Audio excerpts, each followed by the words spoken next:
Greetings all. Let's see, can we see that? Alright, we can kind of see that. I'll go over this. So, appreciate you all being up this early, tuning in. We are going to go over the affidavit, national allegiance. It's an affidavit of truth and a declaration, of national allegiance. Should have pointed it out that way. Alright, so this is according to Moorish American diaspora. If you do not identify as a Moorish American, then you'll be able to enter those things that you deal with rather than what the Moorish Americans deal with. Let me check and make sure that people can speak in the room. Oh, yep, absolutely. Alright. So, very first thing that I myself placed on my affidavit as an affiant is that I am a Muslim. I am a Muslim.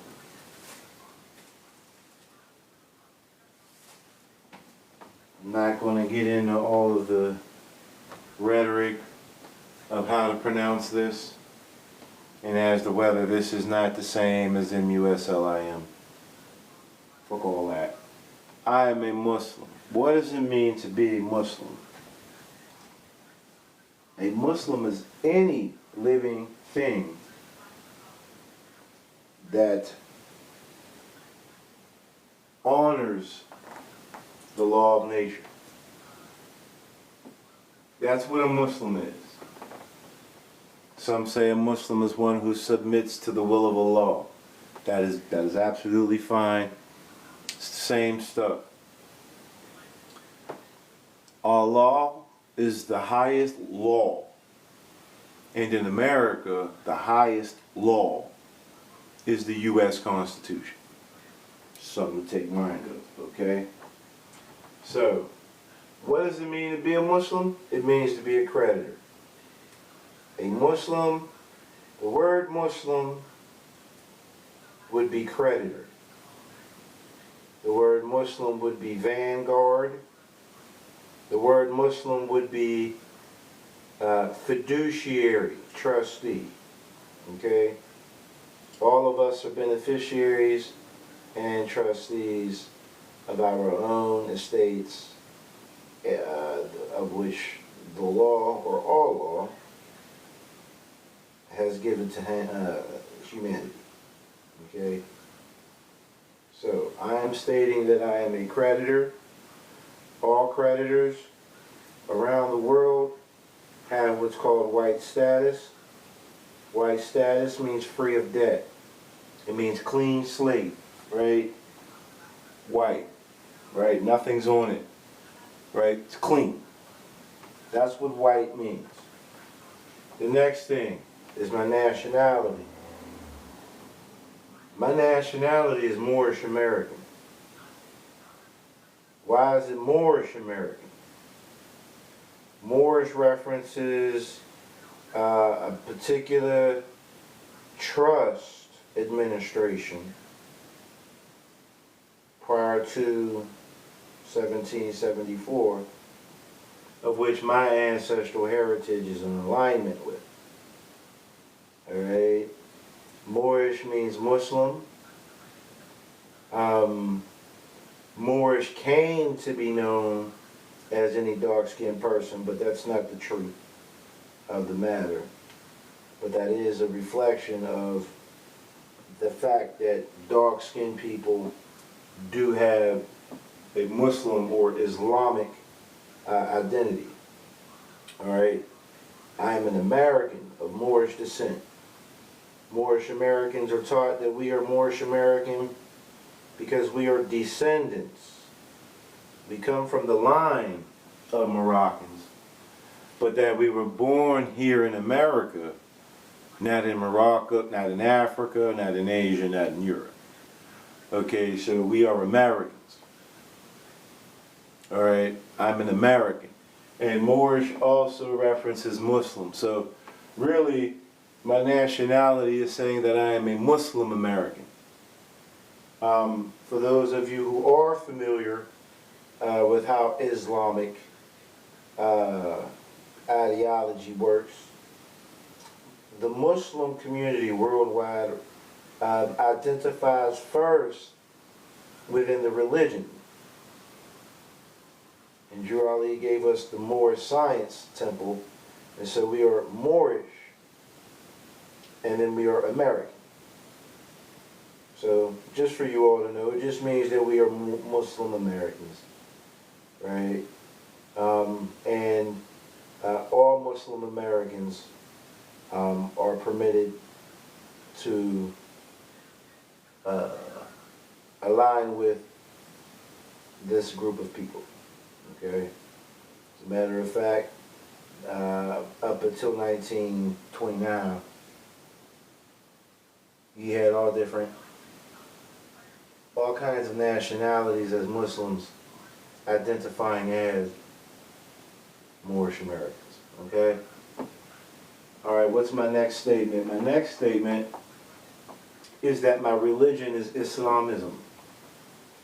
And again, I'm not going to go back and forth with anyone about whether Islamism and Islam are one and the same, or if they are different. They are the same. They are the same. Islamism is the same as Muhammadanism. Okay? The ism just means doctrine. Okay, so my religion is the doctrine of Islam. What does Islam mean to me? To me, Islam means equity. It means common law equity. It means this balance of jurisprudence. And so I deal with the doctrine of Islam, the doctrine of equity. Okay, my next statement. My religious affidavit of organization has been filed in the Cook County Recorder's Office, Chicago, Illinois, right? Form 1099. There was a 1099 form filed for a religious affidavit. The file number is 1010-5905, and it was done August 1st, 1928. Why am I putting that on my affidavit?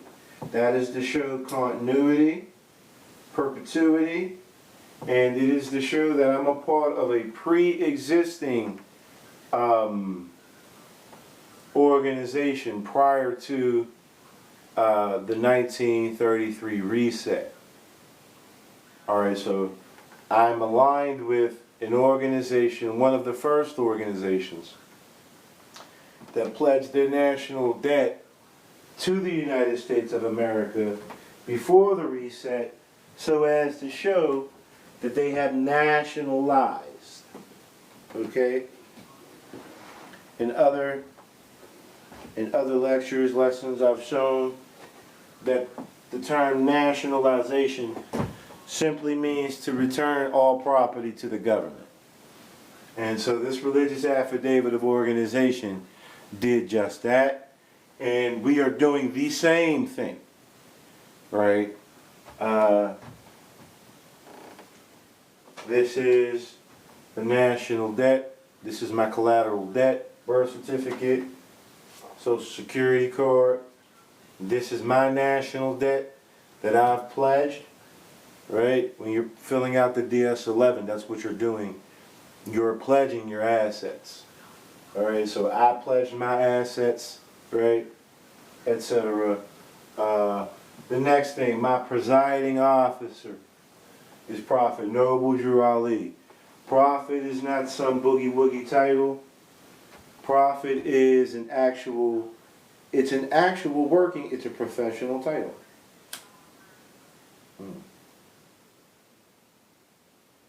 All right, you have prophetic ministers, for those of you who are aware, right?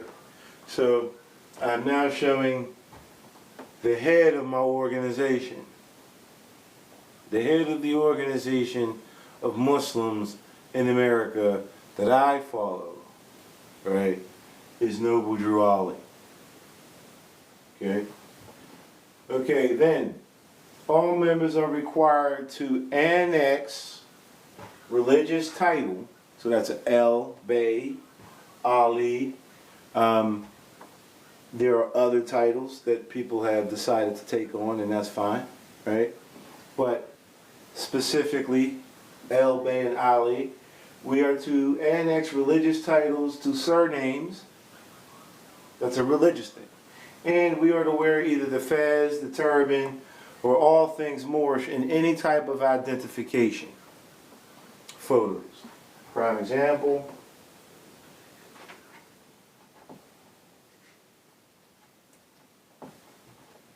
If you can see a little bit, right?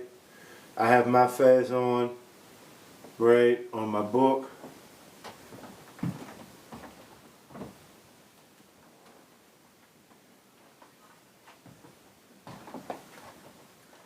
I have my fez on my card. And I don't know where I placed this other state ID, but on my state ID, I actually have on a green turban. So this is evidence that as long as you are enforcing your religious freedoms, that you will be able to identify yourself according to your regalia, right? If you see a woman on and she's got on a khimar or a niqab, for those of you who are not familiar, if you see a woman and she's got this whole long flowing garb on and she's got her face covered and all of that, that lets you know for the most part that she's a Muslim, right? This is religious regalia. This is religious attire, okay? Every religion does cosplay, by the way. So we're not going to sit here and disrespect anybody about the way they desire to dress, right? All right. So again, this is the affidavit that I placed on record, right? I was able to, when I went to get my passport, my national identity, right, when I applied for it, I had my fez on. The lady says, "Oh, sir, you know what? We're not, no one's allowed to wear hats, this, that, and the third." And I said, "Oh, no problem. This is my religious regalia." And she immediately just said, "Oh, okay, no problem," and took me in the back and took my picture. Okay, if you know what to say and how to say it, and not being disruptive when you say it, right? You get the bypass. You bypass. Go right through. All right. It says, "I am a free national citizen of this free national republic of the United States of America." Right? Now, this is your declaration. This is your affidavit. This is what you're referring to. You're telling them, I'm a free national citizen. I'm a citizen and national of the entire country as America, not merely Pennsylvania, New York, New Jersey, Vermont, Rhode Island. No, America. I deal with again, as Muslims, we identify with the whole nation first. Okay, so Ummah, right? The Ummah would be America. Okay, and then one brother may be from California, another brother from North Dakota, sister from Tennessee, Kentucky, right? These are their tribal. Your state, if you will, is your tribal affiliation. Okay? Your national national affiliation in America is America.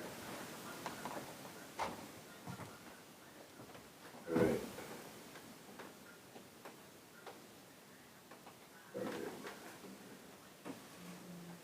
I truly hope, I hope that this video is doing well. Y'all let me know if it's glitching or anything. I got an outdated phone because I didn't want to run me out my other phone. Anyway, this is my affidavit. I am telling the people that I am a Muslim.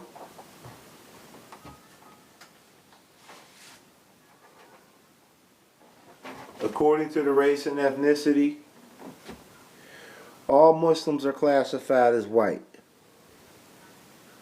Okay? A person having origins in any of the original peoples of Europe, the Middle East, or North Africa. Well, North Africa and the Middle East are definitely Islamic, and it's showing you that there is also Islam in Europe. Okay? And so to be a Muslim is to have white status, whether you're an African, an Asian, or European, specifically here in America. Alright? Nationality. You are giving your state back to itself, and you are claiming the entirety of the national government. Okay? Again, Moorish American really just means Muslim. It means, or excuse me, Moorish American is referring to the North African Muslims. Pardon. Okay? It's definitely referencing Morocco, Mauritania, West Sahara,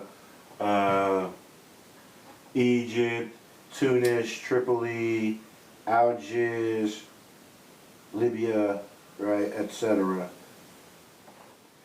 But that is not to say, that is not to disregard Europe and Asia. Okay? Everyone can be under, any Muslim can be under the Moorish banner. Okay. Again, the religion, your religion is your trust law, people. It's your ecclesia. Alright? It is the law of God, right? Most of us who deal in religion recognize that, God gave us scripture. And you even hear everybody saying it, it's the law, the Torah, the Bible, the Quran, whatever the case may be. They tell you, oh yeah, this is God's law. Right? So, God's law, God's trust, right? Religion is your trust law. Okay? So whatever religion, like prime example, well, y'all can't see it, but I have a Buddha picture, right, behind there. The law of the Buddhist,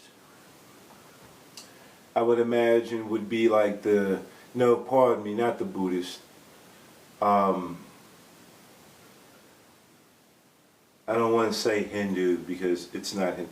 But those who follow what's called the Sanatana, alright, or Dharma. They read the Bhagavad Gita, the Vedas, right, there's 4 Vedas, right. These are their religious scripture. These are their laws of the universe, right, brought down and then explained in a way that humanity, right, can align themselves with this information. All right. So my Quran, my religious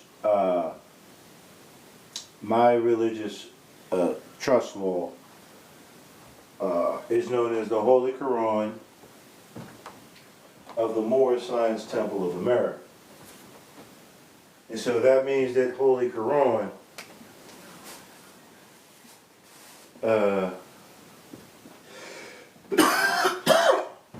means the perfected claim of God. So yeah, let me let me get to that next point.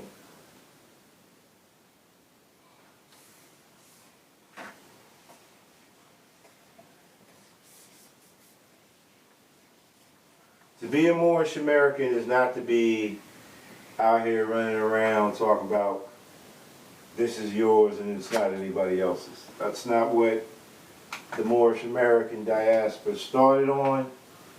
That's never what it's been about. And so just to let you all know, when you hear stuff like that, those are what we would call extremists and deviants. Okay, if they're out here telling you stuff like come join the empire, they're deviants. The empire is already here. It's America. America is the empire. Okay. Excuse me. All right, so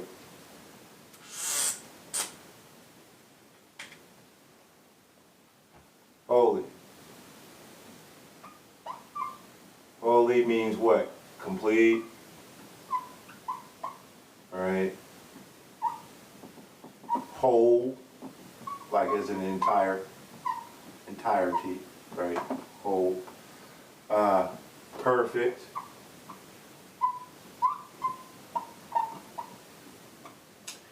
And, well, yeah. Come to term. No. Yeah. Fulfill. Holy means fulfill. Okay. Quran. Quran means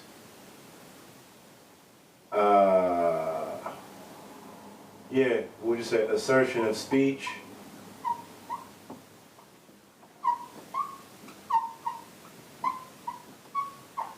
And what I've learned that it really pertains to, it is a proclamation.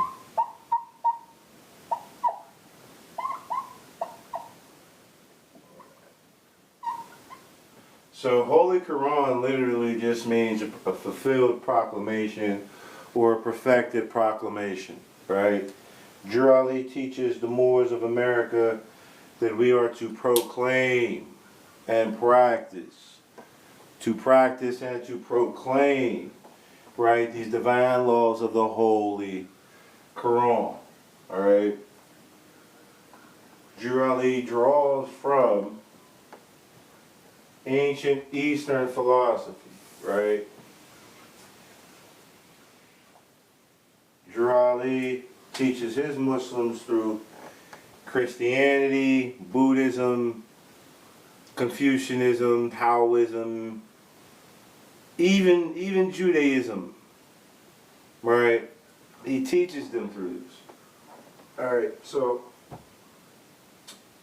he calls the people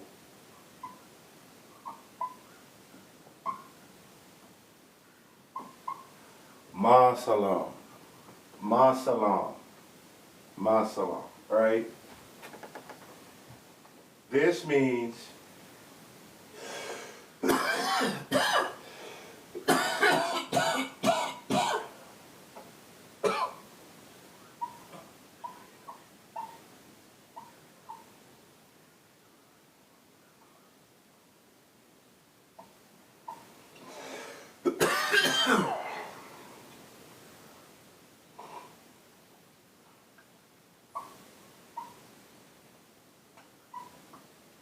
this phrase masalam.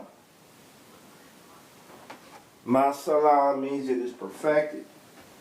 It is complete. It has come full term. There is nothing more. There is no more obligation. All is well. Now, you hear a lot of these brothers and sisters in the Moorish movement pronounce this Muslim. Right? They pronounce this Muslim because it's Muslim. All right, in Hebrew, they would say Ma Shalom. In Aramaic, they say Ma Shalom. So we have Ma Shalom, Ma Shalom, Ma Salam, Ma Zalam, Muslim. Okay? This is why we are Muslims, because we are perfected. As well in the Moorish movement, we are here to build the temple of perfected man. And so again, we got this perfected ideology, right? Fulfillment, completeness, wholeness, balance, right? Harmony, right? That's the idea of being a Muslim. I'm telling y'all that the word should be pronounced Muslim, right? And if you're going to say Ma Salam, say Ma Salam. Don't say Muslim. Alright? Because the sound of the phrase Muslim in Arabic does not sound like Ma Salam. Ma Salam, Ma Salam, Ma Salam, Muslim, Muslim, Muslim. When it sounds as though the S is a Z, the word becomes detestable, disrespectful, right? Not liked, right? Muslim is not Muslim. It's not, they're not the same. All right. So again, for all of these deviant Moorish Americans, right, who, these are also the same, unfortunately, people who don't, they're not proclaiming their nationality to the U.S. government. Unfortunately, none of the people in the temples are doing that either. But it is what it is. You will hear these brothers and sisters tell you Muslim comes from an older ancient language. I just told you what language it is. It's Aramaic, but they don't tell you that. And they will tell you that Muslim is different from Muslim. They'll give you all of this hootenanny bullcrap, right? I'm telling you that Muslim,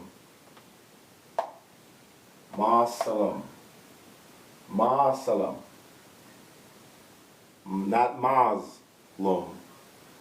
There should be three, just letting you know, right? There should be three syllables. Muslim, not Muslim. And even still, this says Muslim. The mo, the ma, the me, the mu, alright, the meh, all of these are the same. I don't want to get too far off. Alright, so we're talking about perfecting one's temple. Alright? So I'm perfecting my temple. Okay, I'm bringing both sides, right, in alignment and in balance and in harmony. That's what it means to be Muslim. That's what the expression, Jesus' last expression on the cross, on the ledger, right, was Ma Salam. It is finished.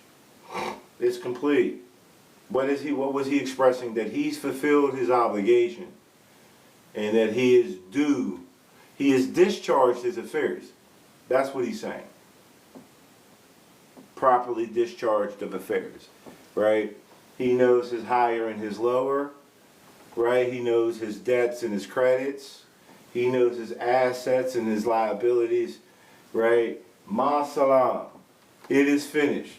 For all of you listening to me right here, right now, the last phrase that Jesus said out of his mouth, according to the language he spoke, he declared himself Ma salam, Muslim. So it's not a religious term, but it's used religiously. Okay, because anyone could have said Ma salam and meant, hey, it's done. I've completed whatever it is, right? So as a Muslim, right, in your religious terminology, there would be another word in place that actually means, one who is discharged or fulfilled, one who is in complete alignment, right? Whatever the word Muslim means in your language, find that word. Whatever the word Muslim identifies as in your religion, find that word. Okay? All right.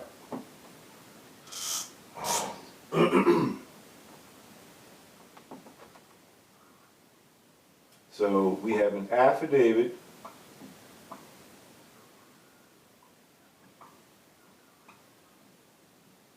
of truth. That should be the heading when you write on your piece of paper, right, along with your DS, Department of State 11 form. Where did I place that? Your passport application. So, the passport application is your entry to American creditorship. Alright, I'm not going to search too hard. But anywho, so your affidavit of truth. Same thing in court. First thing you would ever file, if you have a court appearance, is an affidavit of truth. Right? As a matter of fact, let me see. Yes. We learn, if you're familiar, some of you may not be familiar with the 10 maxims of commercial law. Right? And I'll show you that just briefly. Right? And if you look, right, number 4, truth is expressed in the form, written form, of an affidavit. Affidavit of truth. Everything you're about to say, you're testifying to. You're affying to.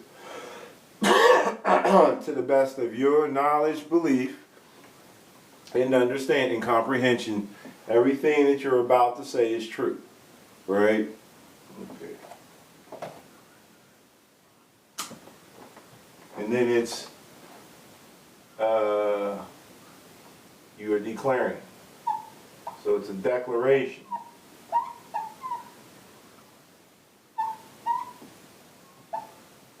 Of national allegiance.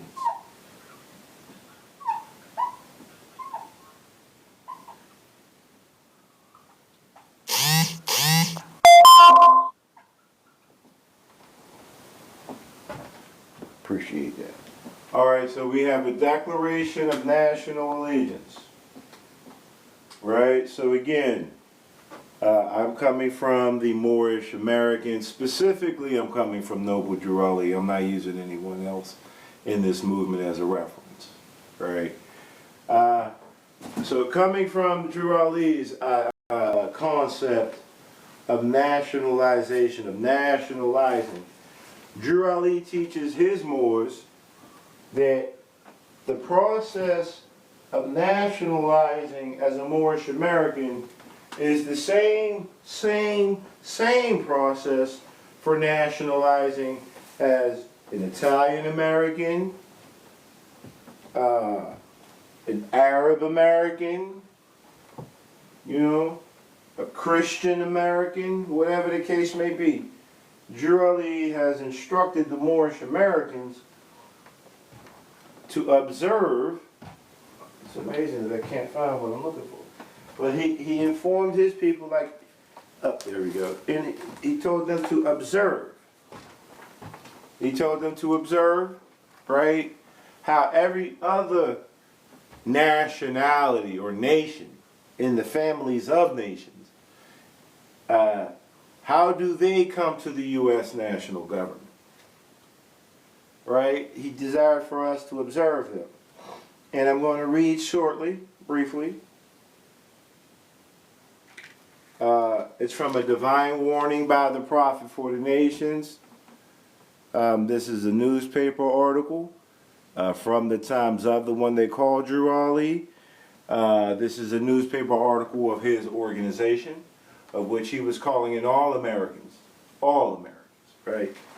But so it's a divine warning. He's giving a warning to all the nations, and he makes this statement, okay? He says, I love my people, and I desire their unity and mine back to their own free national and divine standard, because day by day they have been violating the national and constitutional laws of their government by claiming names and principles that are unconstitutional. Quick pause. Drew Ali tells his Moors that they are not blacks, Negroes, or coloreds, right? And we see that right there, right? That's the unconstitutional ideology that Drew Ali was teaching his people, right?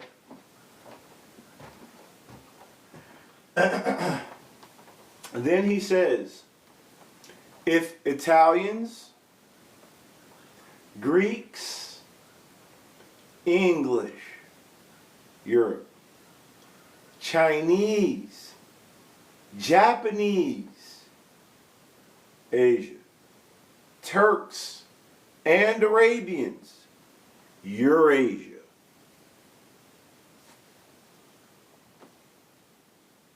are forced, it's a must, it's a necessity, it's a requirement, are forced to proclaim their free national name and religion. So they have to do this too.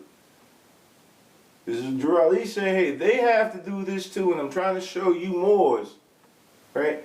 If all of these nations of Africa, or excuse me, of Europe and Asia and Eurasia together, right, are forced to proclaim their free national name and religion before the constitutional government of the United States of America. So we know the noble Drew Ali is telling us to come back to the USA. He's not telling us stay in the temple. That's not his mission. Because anyway, if they are forced to proclaim their free national name and religion before the constitutional government of the United States of America, he says, it is no more than right that that law, it's a law, it's a must, should be enforced upon all other American citizens alike. Now, he mentioned people from the Middle East, Asia, and Europe. And he's saying that if they, right, remember, white is the status, right? So he's saying if the Europeans and the Middle Easterners are forced to proclaim their free national name and religion before the constitutional government of the United States of America, then it is no more right that law be enforced upon all other American citizens alike. Drew Ali aligns his people, his Moors, with North Africa. Okay? So your declaration of national allegiance shouldn't be it shouldn't be modified. There should be no new process or practice, right, in nationalizing. There should be no difference from what you're doing as opposed to in relation to what others before you have done. Other nations in America have done. All right, Drew Ali is trying to bring his Moors, right, his people, his group of people in America back into the fold. It's like, hey, we all family here. And again, you've got some who call themselves Moors who don't get that part. And they make it look bad, you know. They got a lot of hate in their hearts. Right? They're not perfected. They're not complete. You know. But I'm perfected. And so I'll walk you through this, right? Your Declaration of National Allegiance. It says that everyone must declare their free national name and religion.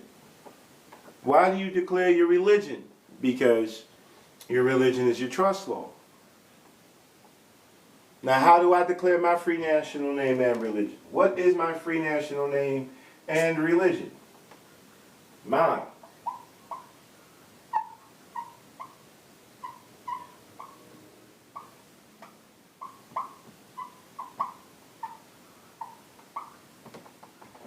Free national name and religion. Moorish is telling you that it is my religion. This is my free national name and religion. I am a Muslim American. Alright? Every Islamic organization that truly understands Islam, truly understands the trust of Allah, if you will, identify as Muslim first, or in some manner, you know, they're alluding to Islam first. Okay? So Moorish, Muslim, American. Alright? You might have an Italian American. You might have an Arab American, but that Arab American is going to tell you, I'm Muslim American. I'm American Muslim. Muslim American. From Arabia. From Sudan. From Jordan. Wherever the case may be. But they're going to tell you they're Muslim first. So that's my free national name and religion that I myself have declared before my American national government. Okay? All right. I also prefer Moorish American over any other ideology because that is a title that was given to me, right, and people of my group. Not saying that we're different people, but those darker skinned Americans, it was given to us by someone who was one of us, as opposed to it being given by other nations. African American, black, Negro, colored, right, and even Ethiopian. These are titles and brands that were given to people by other people. Indian, but I'm not going to speak on that. All right? But these are names that were given by other people. Moorish American is a name given to someone who was identified as an African American, or would have been identified as an African American during those times. He said, no, I'm this. This is what me and my people are. And he connects Moorish American historically to America. But I'm just saying that I would much rather be Moorish American than African American. Because Moorish American means North African white. And African American alone just means black. It's a racial group. Black is it's a sub-racial group. There's only one racial group in humanity, and that's humanity. And that status is white. Everyone is supposed to be pure and clean, free of debt, free of blemish, free of stain, free of tarnish. Your good name is clean. It's not soiled, dirty, murky, muddy, right? And so all Muslims identify, well, if they understand, all Muslims have white status. All right. So my Declaration of National Allegiance should be no different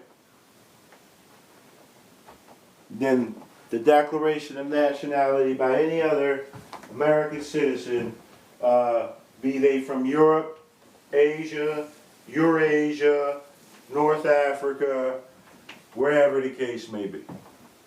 All right? So, what is the uniform form? I think I see it.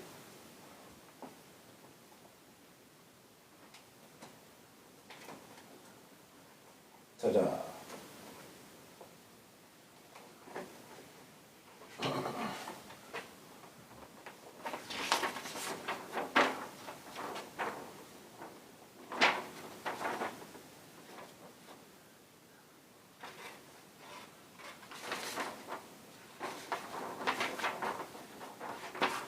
There we go. Pardon.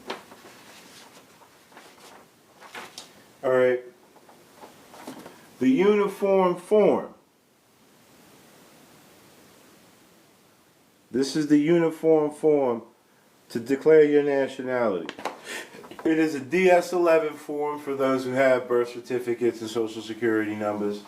And it is the DS-10 for those brothers and sisters who might be lost in the system because they don't have these things and they don't know really how to get to it.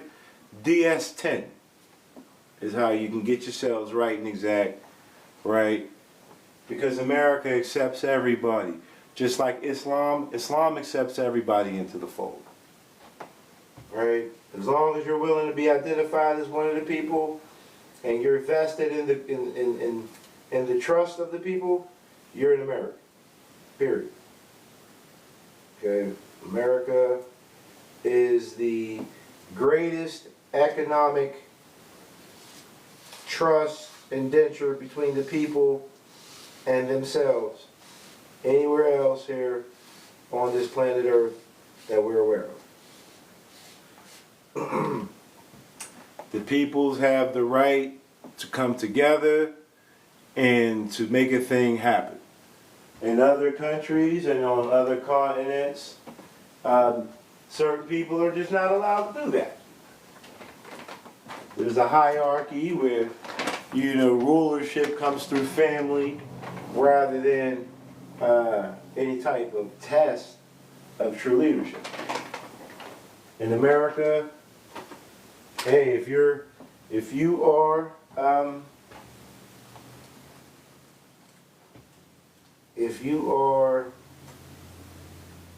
what's the word? I'm trying to think of the right word. But if you're knowledgeable about a situation, then hey, you can join up, right? So your declaration of national allegiance to America, you are making a public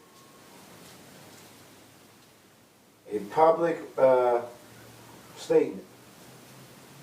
Okay? You're making a public statement to who? To your U.S. Department of State. So your state is a department. Well, what is in departments? Storage. Storage. So your department store is your state. Or the department of the store. Because remember, it's commercial. What am I getting at? I know what I'm trying to do. Pardon me. Give me a second. Gotta add my backs to y'all, or TikTok will flag my content. Excuse me. Yeah. So with your DS-11 form, you are going to take your birth certificate, which is the legal entity person that was given to you for commercial business tracking, right, a part of your state, and the social security number, right, that ensures that whatever you put out you get back, right? You're going to give this, you're going to pledge these collateral instruments, security instruments, and bonds, whatnot, back to your government. Okay? You're going to fill this out. You're going to understand that you are not a person. And they're not asking you about you. They are asking you about your person. Okay? So, when it asks, are you a U.S. citizen, I would tell the motherfucker, now, yes.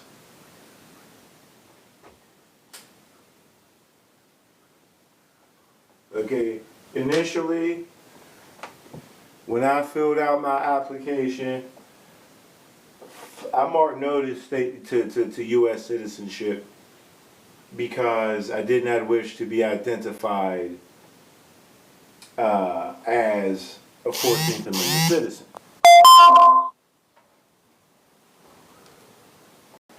I've come to realize that when I put down that I am a free national citizen of this free national republic of the United States of America, I was declaring that I had U.S. national citizenship. All right? So I would tell you to mark yes. I'm telling you that. Why? Because if I mark no, then that means that I'm only a state citizen. All right? And my state is not like the greater nation. It's the nation within the greater nation.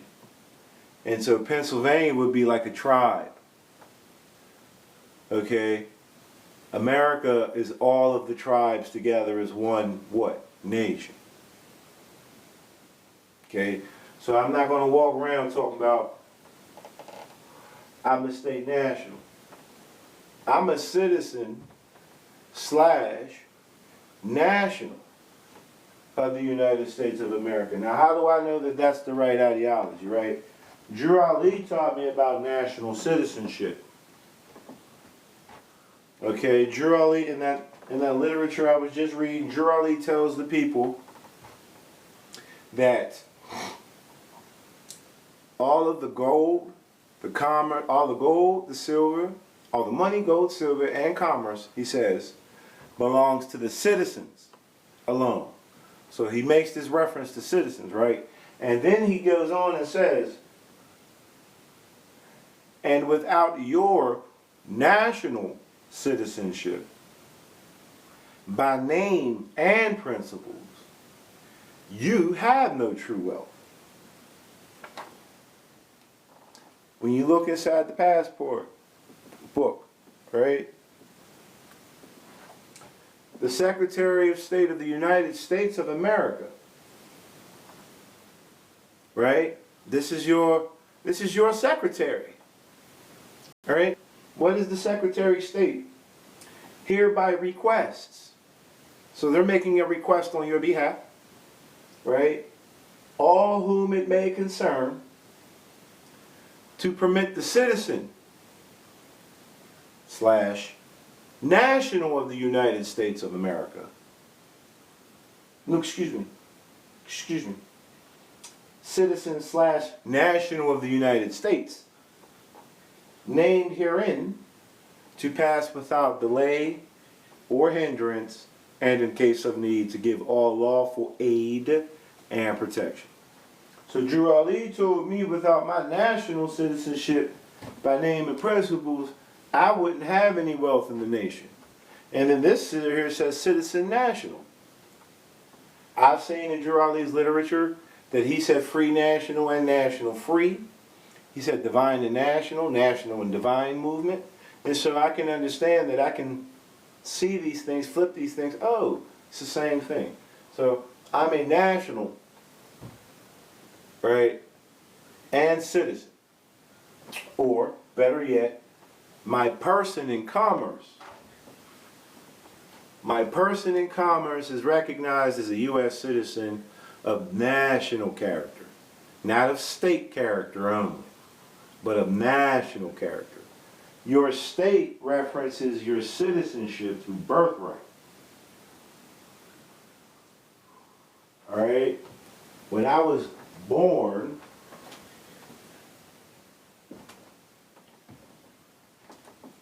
my name was given as a legal entity which has now been birthed.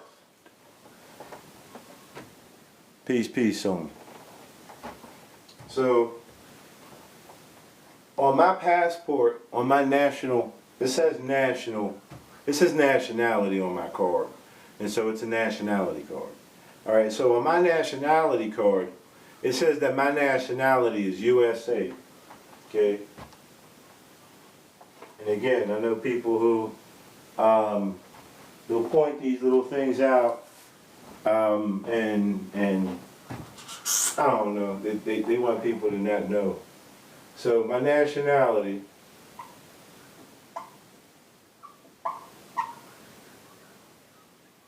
says USA on it. So what will they say? America is not a country. America is not a country. That's what they'll tell you. America is a country. North America is a country. How is North America a country? Because all of the countries on the North American continent seceded portions of their sovereignty into a collective union. And so they're no longer countries, they identify as states.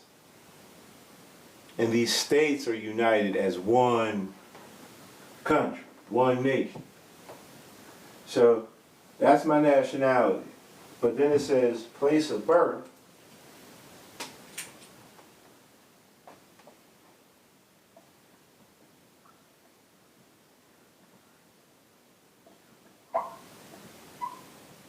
My place of birth says Pennsylvania, but it doesn't just say Pennsylvania.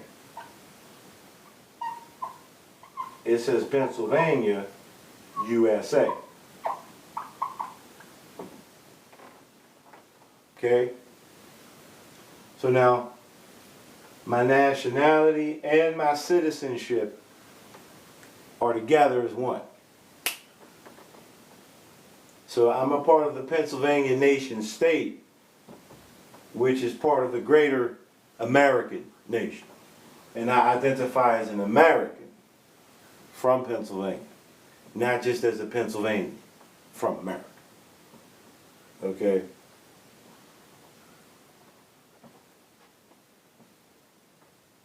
Right of birth.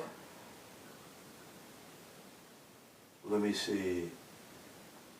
Yeah.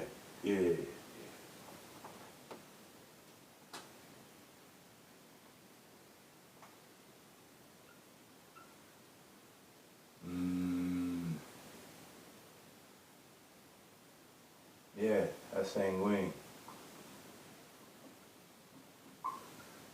This is my right of blood as an American. This is my right of soil.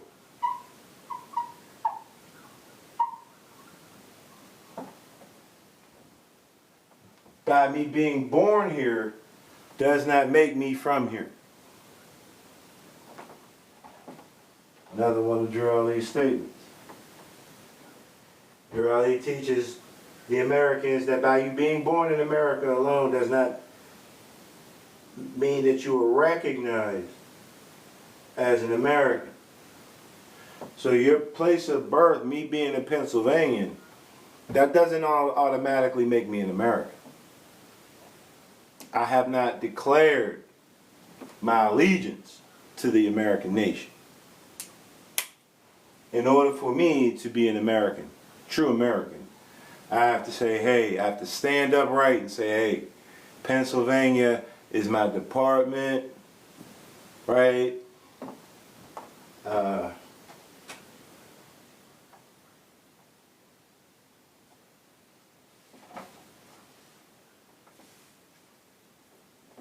This is evidence of my birth in Pennsylvania. And again, once you fill out that passport information and give it back, you receive evidence from your national government, and you are now secured as a national of your state. Okay? What does it mean to nationalize?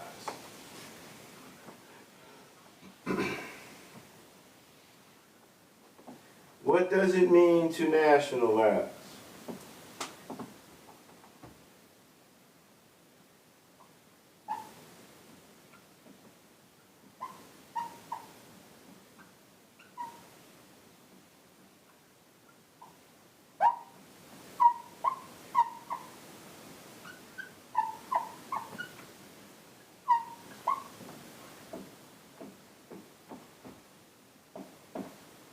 What does it mean? If you look at a Black's Law Dictionary, they'll tell you that this means to give property back to the government. That's all it means in a nutshell.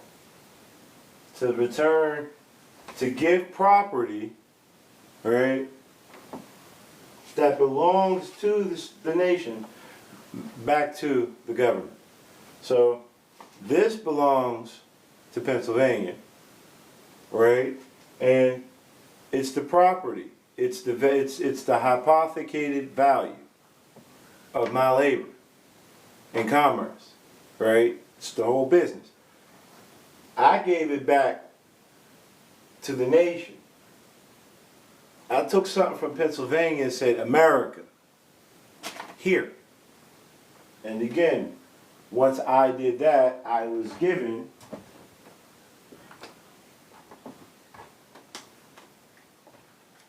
a national identity.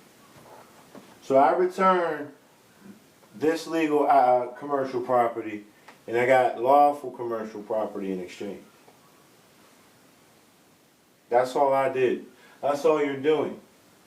When people are telling you about the nationalization processes, right, they may not be clear themselves, or they just don't wish, they know that you're not clear, right? Because they're selling you an idea that you must give something to them in exchange for your freedom.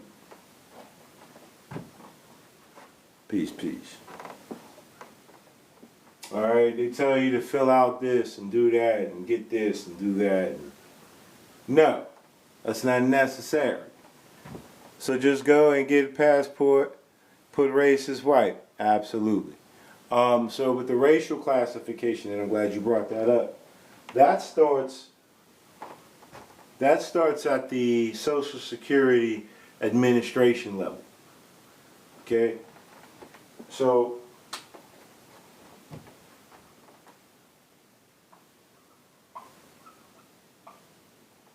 the SS5 form, Social Security, SS stands for Social Security, right? That's where your legal person, right, is classed as black, white, or whatever the case may be. Okay, that's where it starts, and that's called the source document. All right, that's the source. That's the fucking principle. There you go. Right. So you wish to change it there. If the identity is that of a black racial group, then you would change that on the SS5. It must be changed. It must be recognized there, right? So that when you get your passport, again, the statuses are perfected. They're in union, right? So there would be a bypass when you're using the passport for claims, right? You wouldn't have to give the social because the names are the same. The names on the social and the passport. I'm not saying anything about the birth certificate whatsoever. The names on the Social Security card and the passport card, they have to be the same, right? And the citizenship has to be the same. The race has to be the same, right? Everything must align. All right, so on the SS5, you are able to change your nationality, right? We understand, some of us are aware that the United Nations Declaration on the Rights of Indigenous Peoples Act exposes that all people, right, have the right to declare and to change a national identification, a national identity. What nation of people do you identify with? All right. So, again, I'm looking for there we go, right? You look in the circles, and here it is right here.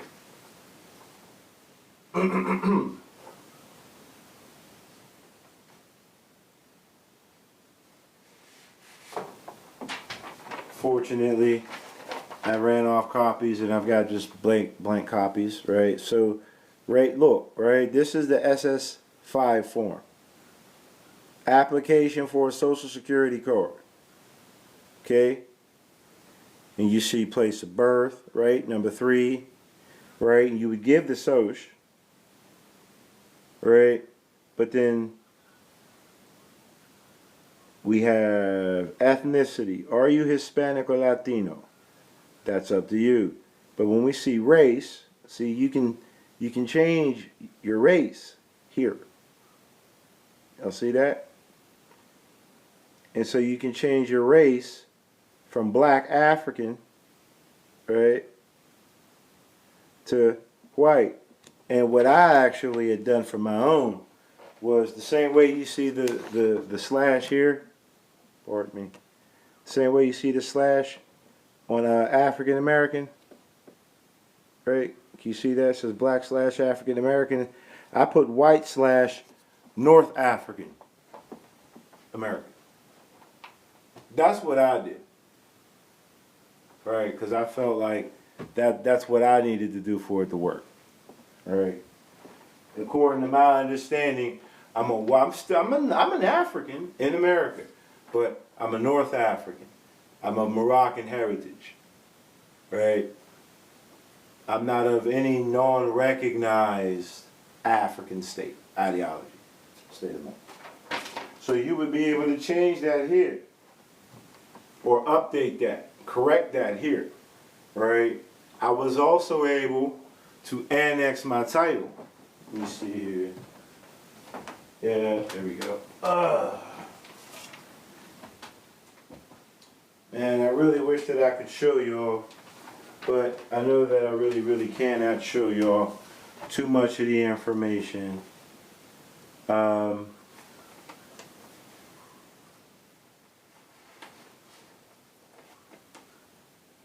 So this is my SSNAP printout for a replacement Social Security card, right? And then it has number holder name, and they have my title on there now, right? And so it says name to be shown on card, and it has my full name and title now, right?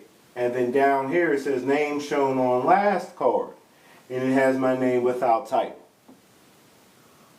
Okay, when I went to the Social Security Administrative Office, I already had my passport as evidence, but I know of a brother who did not need any, he did not need anything other than him saying, hey, listen, I'm a Muslim, you know, this is for, again, your religious freedoms. This is for a religious reason. I'm not trying to be anybody different. I'm not trying to hide behind anything. This is according to my nation's habits, according to the standards of my religious family. This is how we are identified. Okay? They'll put the L on, the Bay on, whatever the case may be. Alright? I recommend for you brothers and sisters out there who do not have their titles to their names, with their last names, go get get like a library card. Alright, if you can get a library card, and that library card has your title on it, that's authorized identification. That's evidence that you are not using it for fraud. It is you. You have a recognized institutional ID card. And that right there can save you all types of money. You know, people got you paying $50 for cards with your titles on them and whatnot, and you're not even sure how to use these cards. Right. Do you have a clean credit report with the adding of the title? Not merely because of the adding of the title. Not because of, but I do have that. You're able to get it, if you do it correctly, you're able to get a credit card with your passport. Now, when I got a credit card, I went through Credit Karma, right? I got my passport. I was like, let me try something, right? There was a promotion that said that if we can't get you a card, we'll give you $50, right? So I'm like, shit, either I'm gonna get a car for $350 or I'm gonna get $50, right? So I got the car. And it's a whole new credit score. It does not register with the credit score that is the passport, that comes from the social security number. I had a credit score of like 5 something. Right? So it doesn't put you way up in the credit, but it establishes for yourself a new line to start from. And again, so using the social security number adds to the national debt. The user of the social security number, exposed social security number, is listed as a minority or one who is incompetent. They're not in their professional capacity. All right, they're in their personal capacity trying to do professional business. So your passport is the professional identity. All right. If you're using the social security card, you're adding to the national debt. But when you're using the passport, not only do you stop the activity going into the national debt, but when you're utilizing it in business, you are restoring the nation's credit.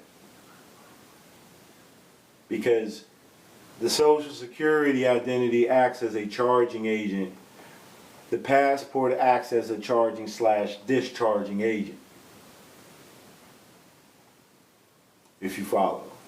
So, let me see. I hope that helps. You know what I mean? No, it didn't. So this information is universal with or without my religious title, right? The professional title, if you will, is referenced by the use of the first name last, regardless. On my passport, it says Davis L. Then it says Brandon Eugene, right? On the social security card, it says Brandon Eugene Davis L. Just to give you a concept for us to wrap our heads around. When we were younger, our elders were called by their titles and their last names. And we as children were called by our first names.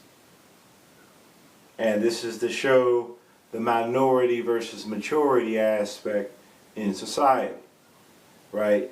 Mr. and Mrs. Robinson, right? Professor Drew, even now, President Trump, right?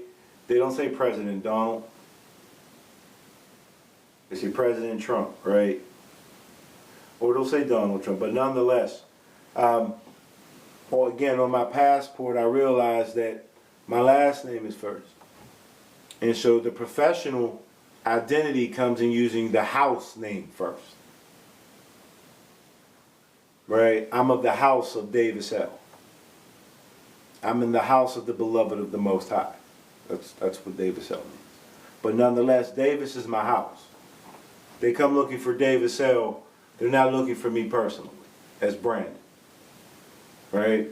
So again, if you're using your first name first in business, and again, you use your first name when you speak. But we're talking about in the computer, in the system, if you're using the social security card information, you are listed as a debtor, right? Or as a beneficiary. You're the beneficiary. All right? You are the beneficiary. All right, but the beneficiary doesn't do anything but sit and wait. And if you get old enough and you're still acting as a beneficiary, it means you're incompetent. If you can't do for yourself. Your passport is saying you're on a professional level, you're on the trustee, fiduciary level. Yes, I'm the beneficiary who has grown up. I can now execute and administrate my own and do the same for the rest of the family who are beneficiaries at the time. That's the concept, right? So, your title, your name, your race, you correct that for all of those born under the black status, or for anyone who desires to be anything other than what they may be, whatever the case may be, right? It starts on the SS5. If I wanted to be American Indian, I could put that down there on the paperwork, and it really wouldn't matter what anyone else out there in the world said. The system would identify me as a Native American or an American, right? Again, that's what the SS5. All right, so the SS5, which is the application for a Social Security card, allows you, you're most welcome, allows you to change your race and ethnicity. And then we look at the race and ethnicity identification again, right? American Indian or Alaska Native, a person having origins in any of the original peoples of North and South America, including Central America, and here's the caveat, and who maintains tribal affiliation or community attachment. So as an American Indian, you have tribal ties, not national ties, but tribal ties. Asian, a person having origins in any of the original peoples of the Far East, Southeast Asia, or the Indian subcontinent, including, for example, Cambodia, China, India, Japan, Korea, Malaysia, Pakistan, the Philippine Islands, Thailand, and Vietnam. Okay? Then it says black or African American, a person having origins in any of the black racial groups of Africa. So it says nothing about original peoples, it says nothing about any particular area, right, of Africa, right? Native Hawaiian or other Pacific Islander, a person having origins in any of the original peoples of Hawaii, Guam, Samoa, or other Pacific Islands. And then white is a person having origins in any of the original peoples of Europe, the Middle East, or North Africa. Okay? So I could mark white and mark Asian if my ancestry was of Asian, we'll say, India. Right? So as an Indian, I would be a white Asian in America. Right? I personally am a white North African in America. But I am also Asiatic. Right? My ancestry is there. Right? As Muslims, the only one of these identity markers that you need to really reference is white, because the white status is the only status that has a blanket over Africa, Asia, and Europe as a people, as one people. Okay, so when you mark white, you're one of the people of anywhere Africa, Asia, Europe. Right? All of these are our people. We're family, is the point. The more can you speak to them? Speak to who? I'm doing the best that I can to speak to the people. I most certainly am. Okay? Alright, so again, you can change your nationality. You can update your nationality. Right, on the SS5 form. Once that's taken care of, right, your passport identity already has the white status.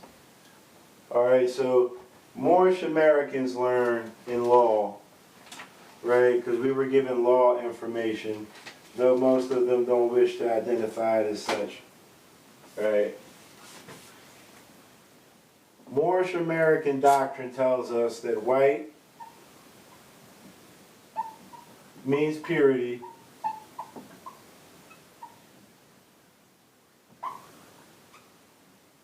Purity means God.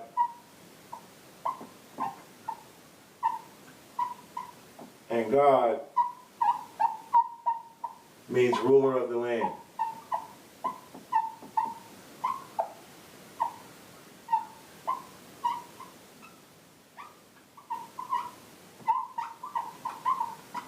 We learn that God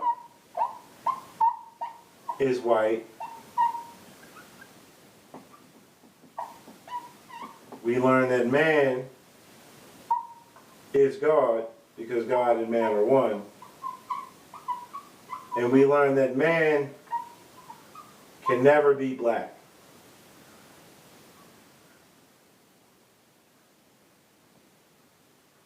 Because black means death. Alright?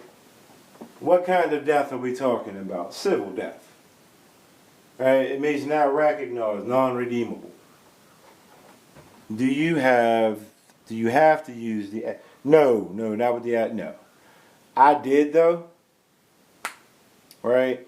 So when I went to the Social Security office, I had all of these things presented because I'm like, I'm going to give them everything that I gave the U.S. Department of State, right? Now when I got in there and I got called up to the desk, whatnot, to the window, and we're having our meeting, I'm bringing all of these things out, and the lady was already doing what I'd asked her to do. When I presented her the information, she looked at it and said, okay, and set it aside, as if it was not necessary. So I would tell you, if you desire, when you're perfecting your claim, bring everything you've got, is what I'm saying. I brought that because I wanted to make sure that my claim was right. I got all this information telling you why, and linking it in government as to why I'm doing what I'm doing. She really paid it no mind. Right? She really paid it no mind. She looked at it, okay. Because I was explaining, like, I want my title annexed to my name. This is not a name change. This is not a name correction. Nothing is wrong. This is the things that I'm trying to explain to her.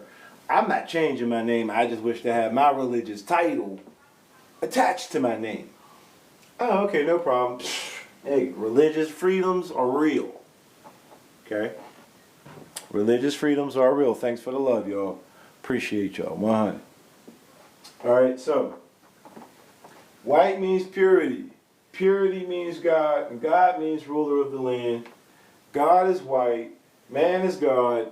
Man cannot be black because black is not made in the image or after the likeness of God.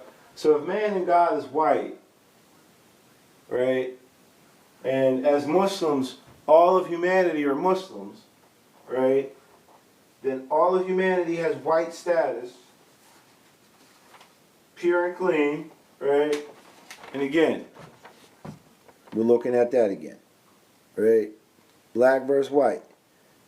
Some of us are aware that the black status means civil leader mortuus. It means that civilly you are not recognized, not even as a beneficiary. Okay? Let me see. I mean,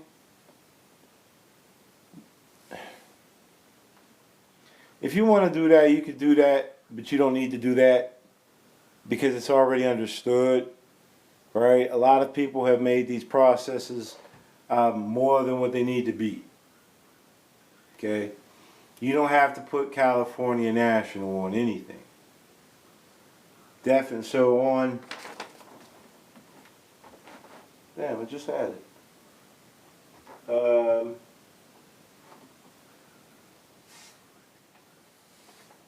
shit. All right. I thought I had it out, though. But, all right, so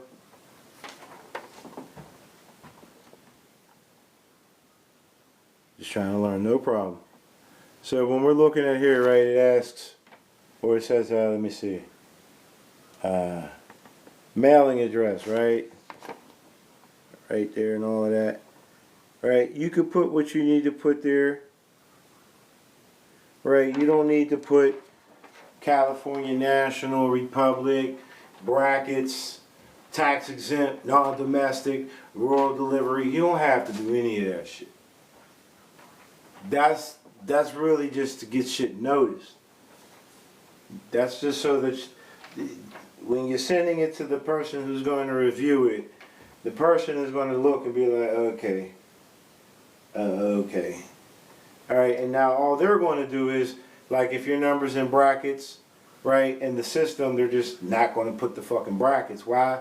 Because that's not how the system runs, right? So all of that, again, is to bring certain things to people's attention, but they're still going to put it in the way that the system acknowledges it.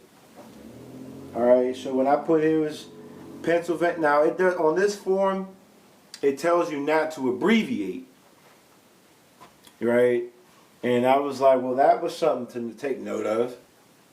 You know, I've gotten into the habit of reading applications and trying to figure out fuck is they really trying to do, right? And I've noticed this here says, where is it at? Right, so where it says place of birth, right? And it says do not abbreviate. And so you got to put the whole city and state or foreign country, right? And then it says the same down here when you're doing the mailing address, right? Do not abbreviate. For citizenship, put U.S. Absolute. If your person is a U.S. citizen, if your person has right of claim in the U.S. government administration, you put U.S. citizen. If you are someone from India on visa, right, then you would put legal alien allowed to work. You know, if you're here on visa, if you're only here on vacation, seasonal, right, then you would put legal alien not allowed to work, right? And then they have other designation. It says other as a varied designation as well. I'm asking because you have done this process yourself. Okay. So I put U.S. citizen. My citizenship is United States. All right. My personality is of an American. So yes, I put U.S. citizen. And like I was explaining with the DS11 form, I marked no to U.S. citizen initially for my mother and my father because I was under certain other information in my research that stated that if you mark no to U.S. citizen, then you could only be acknowledged as a state citizen. I don't want to be acknowledged as just a state citizen. Because a Pennsylvanian without America, that's my tribe. That's my nation within it. I work through Pennsylvania for America. You know? So, but what saves me, right, in my error, if you will, is that on my affidavit of truth, my declaration of national allegiance, I did state for the record that I am a free national citizen of this free national republic of the United States of America, which puts my person back into that U.S. national character that I needed. You know what I mean? Okay. So understand that once you get your passport, that's already the quote unquote. We'll call it divine status, or that's the national status. Okay, but you have to make sure. All right, prime example, right? Because I speak from experience. I was using the Social Security number to receive. I still am to receive food stamps, right? Which I still receive, and I was receiving cash assistance. Right? Cool. That's the Social Security number, right? But now I was working with my passport. And I know that they're two different persons. Okay? And as long as I was working, right, through the passport, there was nothing, there was no red line, there was nothing showing up. My cash assistance kept flowing, kept coming every month. All right? Then I filed for unemployment, right? And when I filed for unemployment, the issue was that at the time my Social Security name did not have the title, but my passport name had the title, right? So when I filed for unemployment, I was like, yeah, I didn't use the Social Security number, so they're not going to require it, right? I'm already in my head about it. Yeah, it shouldn't set off any audits, right? Because I'm using the passport. When I gave them the passport information, I was informed that the names do not match, and so by default, I have to give them the Social Security number. I'm like, oh, fuck, right? Because I'm like, now if I do that, I know that it's going to cause an audit because I'm mixing public with private. I understood that. And so I'm like, yo, I didn't use it. I shouldn't have to give that. I only used the passport. The lady said, listen, I'm just being honest. This is through email, And she's telling me, like, listen, there's nothing she could do. If she basically told me if I don't give the Social Security number, I don't get the finance. That's what it is, right? Because she's not arguing with me. I had to understand that. What the fuck am I arguing with her for? Right? I had to catch myself. So I gave it. And sure enough, the audit. Boom. So now I don't get the cash. I still get the food stamps, though. Yummy, yummy, right? But now I recognize now, right, that if I did not put the L, right, on my passport, when I went and I filed that claim, I would have had it bypassed. It would have bypassed, it would have accepted the passport number, right, because the person is the same. The legal person, same on record. Or if I had already had the L on the Social Security card and then I filed for unemployment with the passport, again, I would have gotten a bypass. It would have registered the passport number, right, instead of the default Social Security. But because they were not perfected, I had to give up the source document. They cut my food stamp, or they cut the little $200 a month. School, right? Mind you, I'm learning how. I know well my lower and my higher self, and I let them both benefit me, if you will. Right, and so can't say enough about it, right? So I know now, again, that things have to be perfected, right? And so that's why I went to the Social Security Administration office, had an appointment, and it was like, hey, look, I need this for that reason. So I know now if I go out, right, once this claim runs out, right, I've already dealt with the auditing, right? So once this claim runs out, I can go back to my Social Security caseworker, tell her, put me back on there, let me get that, right? Now if I go and work with my passport and I file unemployment again, I'm getting the bypass. It'll never set that off again. Remember, the lady told, and I didn't catch it when she said it, but I caught it in retrospect, right? She told me the reason why I had to give her the Social Security number is because the names didn't match. What do you mean the names didn't match? The name on the, so they have, just take this into consideration. They have the passport number on record. Or they have they know the Social Security number that's associated. All right? The name is there. They evidenced that to me. All right? The Social Security Administration office, of course, they're going to have that shit on file. And the name that was on my Social Security card did not match the name that was on my passport. And so for security, reasons. I had to give up the default. Now, I will never give up the default. I will give up the secured because the names match. All right? Just something for y'all to take in the light. You know, the information is on file. I'm not trying to go against the U.S. government, right? I'm not trying to set up a new government. I'm not trying to set up a new state or pay homage to some other fucking empire. This is mine. This is home, right?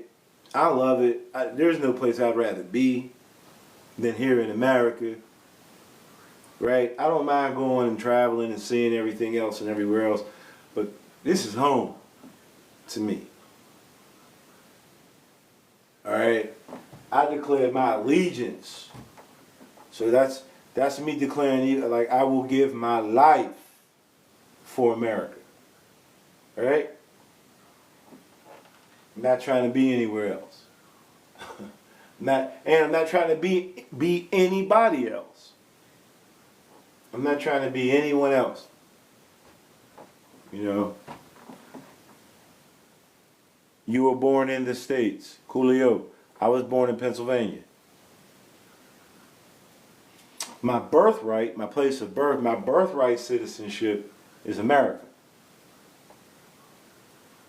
Or, excuse me, my birthright citizenship is Pennsylvania, but my national citizenship is American. I'm not just dealing, and again, for those of you who do have a passport, right, particularly the passport book, but no, you'll see it on the card too. It tells you that your nationality is USA, and then like with mine, it says that my place of birth is Pennsylvania, USA. So USA is still there. Where did you send the declaration to? I sent this declaration to the Department of State along with my passport application. Because I was instructed in my religious body politic to declare my national citizenship before the constitutional government of the USA, just like every other nation does. And so I had to give them an affidavit so that I could explain to them I'm not just a blanket citizen. If you fill out the passport application regularly, no affidavits, you're not telling them anything, then they're just going to,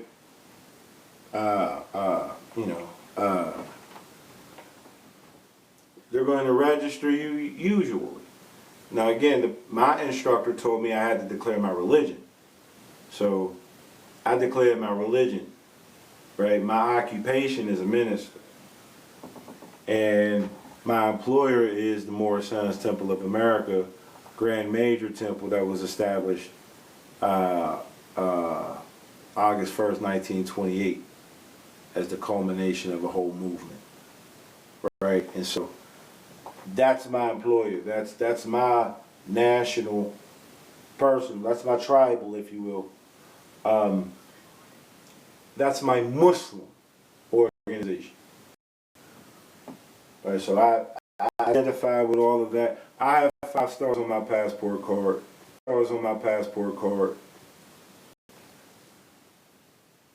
If that matters to anybody, I do have 5 on. And I know that there are people who are also in, I'm near the Pittsburgh area, right? People that I know got their passports. They didn't do what I did, and they didn't get 5 stars, right? So that leads me to believe that something that I did definitely caused something else in that passport, because they sent their DS-11 forms in, and it went to the same Sterling, West Virginia, I think it is, right, that does the registry on this side for the behalf of Pennsylvania and certain others, whatever. So they got their stuff back from the same place I got mine back, and they might have had 2 stars or 3 stars. I have 5 on mine. Again, I have religious, I have religious I have my free national name and religion on file. I'm recognized as a minister. That's my job. That's my occupation. So I do have those 5 on there. I'm not very sure what they pertain to. Right? A lot of beautiful possibilities. Right? Again, my instructor said that I must declare my national citizenship by name and principles. I have 5 principles, and it would serve me right to look at those 5 asterisks as my principles. The same 5 principles that you see in the preamble of the U.S. Constitution. I said, man, answer our thoughts quickly. It's because I walked through it, family. I'm here with you. You know what I'm saying? Real shit. Love, truth, peace, freedom, and justice for all. Those are the 5 principles that I was instructed, that I was informed. That's the divine, the national character of America as a whole. So I have 5 asterisks. They could be for those 5 principles. I've definitely declared that I am a Muslim, meaning a creditor, and that I am employed by my government body, right? That I'm employed through my religious ecclesiastic body. Not out there in the world, carpenter or McDonald's cashier. No, I'm a religious advisor. Okay. That's peace. I appreciate y'all loving it. Still on the do not detain list. Absolutely. So, that do not detain list. Glad you brought that up. Alright. Why? What is it about this? What does this do not detain list have to do with anything of us? You do not detain nationals who are on, you do not, if I'm on professional assignment, right? If I'm out here conducting business for the government, right? In a capacity that I don't want to get all too deep. So the Secretary of State tells you on your passport book, this is international, that they require help, aid, and protection, right? So why wouldn't that also be a thing with your identity here at home? All right? You give them this. This information is not registered in a local database. How do you know? I kept trying to give my passport to the police. They didn't want it. Like, nigga, they didn't want it because they can't access.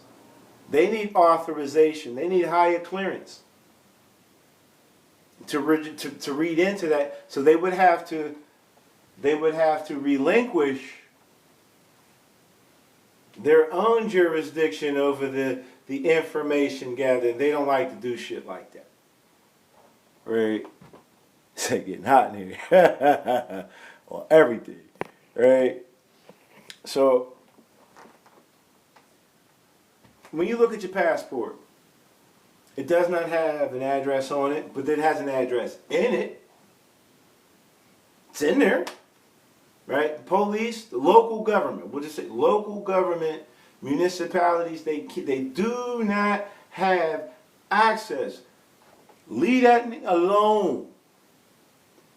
Now, again, you give them the passport, they read through your passport. Now they gotta go and talk to either a state trooper, provost marshal, right?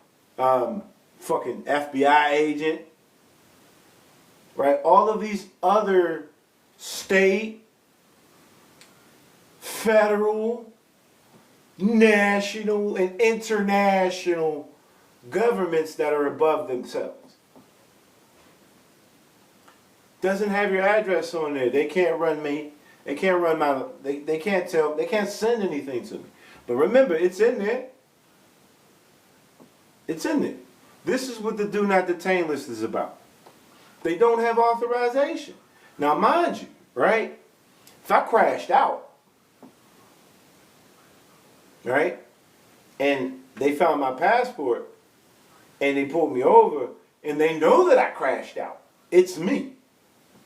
They're going to hold me, detain me. Now they're definitely going to get in contact with somebody. Right? But if it ain't a felony, if it's not a felony, they really ain't got no play.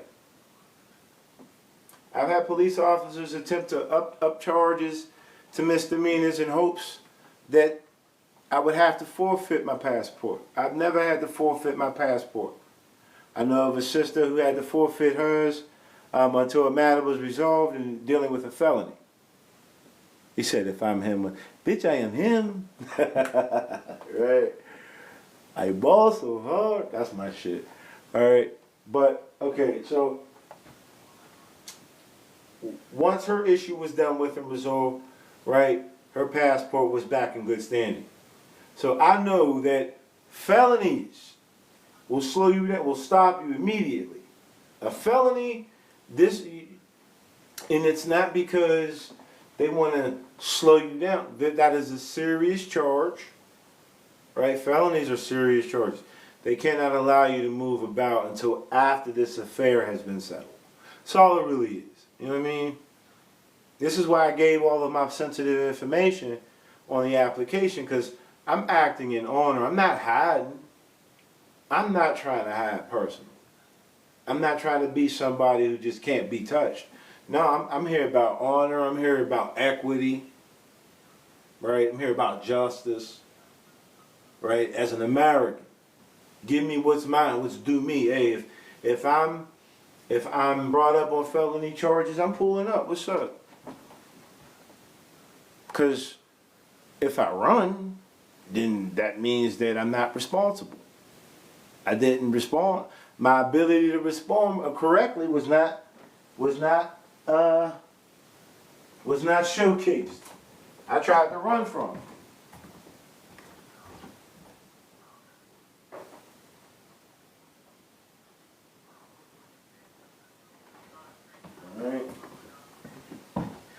I'm sure y'all are aware of some brothers and sisters out there who tell you, don't get a social security number, don't give them the birth certificate.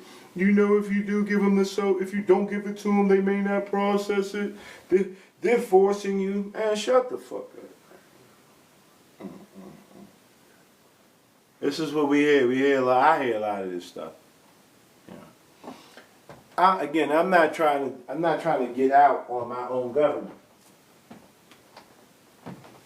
I know that if I operate in proper standing, I'm secured as a person. My party is secure. I'm a secure party. I got the Secretary of State rocking with me. I've got the President rocking with me. I've got the U.S. Treasury rocking with me. Like, why would I try to, turn my back on my protections, on my provisions and shit? I have permissions. Oh, I have permissions. I don't have privilege, I have permission.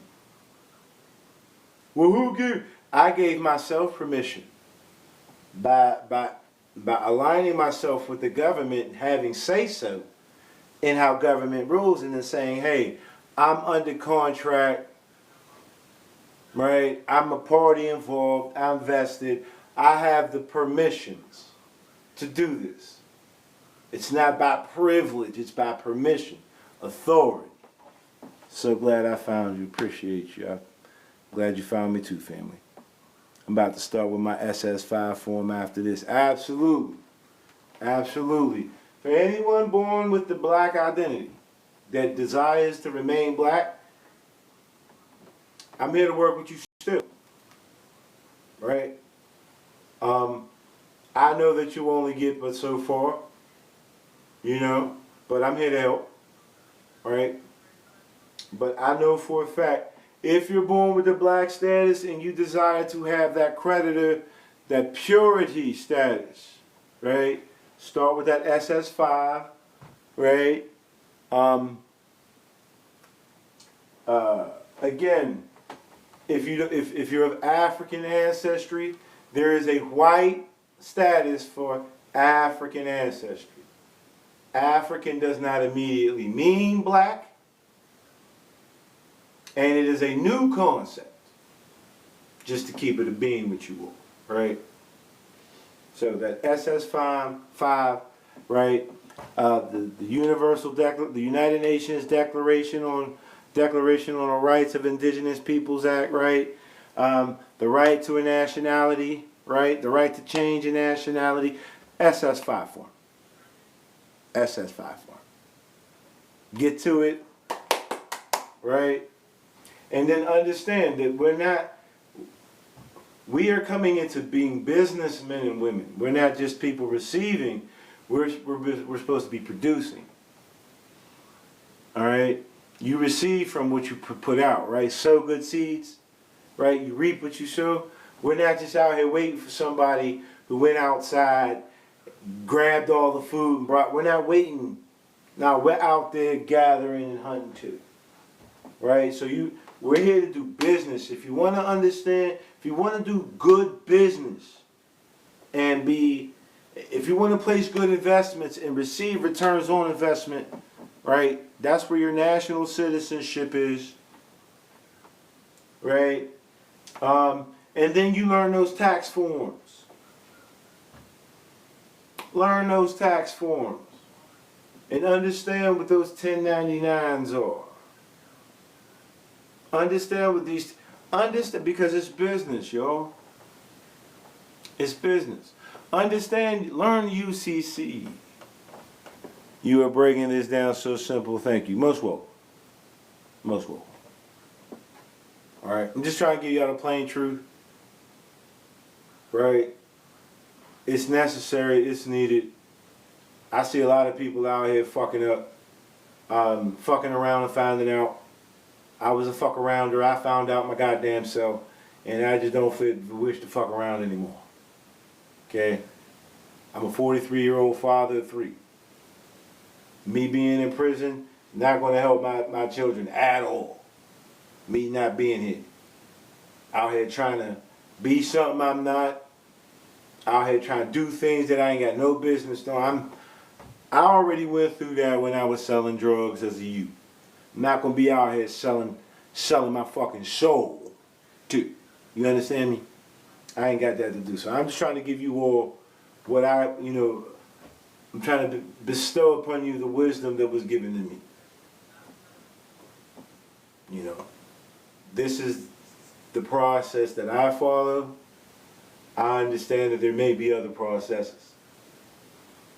I'm not here to tell you whose process is right or wrong. I'm here to show you the process that I've utilized. I'm here to tell you where I got it from, why I stand on my business as such, and how it affects me. How it affects me should be the same way it affects you. You know?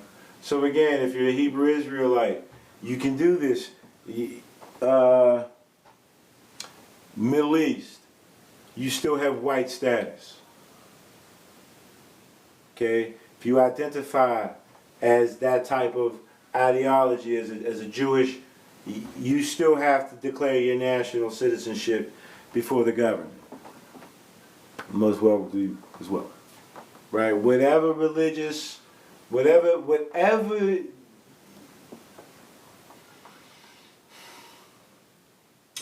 trust law, right, that you are following, just let it be known before the government, right, and the government will address and administrate your trust and your estate accordingly. What just fell? All right, I don't see anything. All right, cool. Whatevs.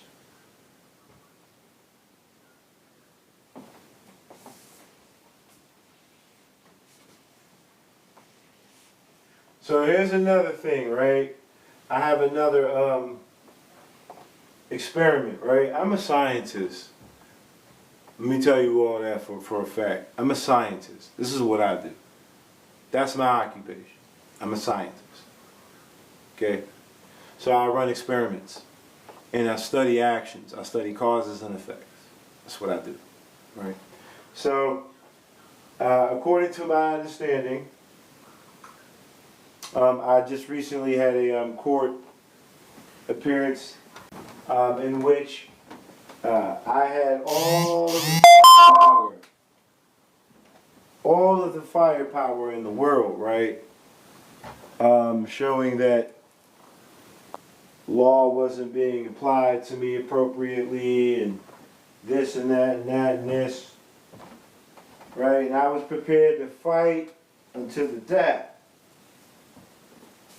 And then I just lived in the Jesus principle, where I accepted all benefits in the public. I accepted everything in the public, and I was restored in the private. Right? So I accepted all of these charges, driving without a license, and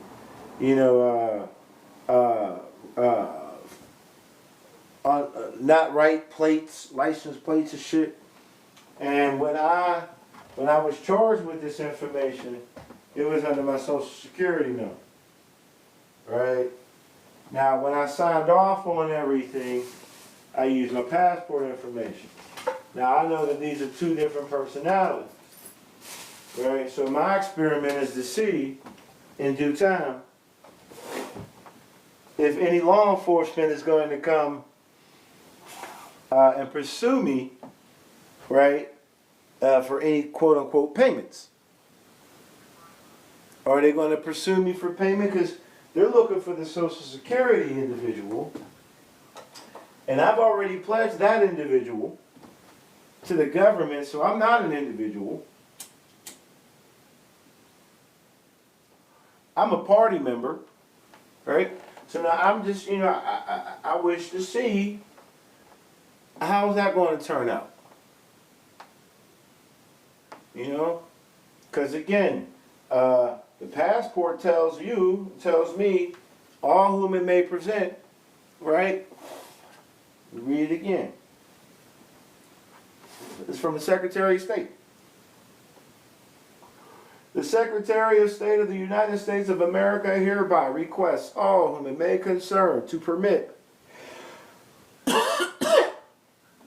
the citizen, national of the United States, named herein, to pass without delay or hindrance, and in case of need, to give all lawful aid and protection. So I just want to see where it come in at. You see? I didn't argue. Right? I was ready. I was going to argue. I didn't argue.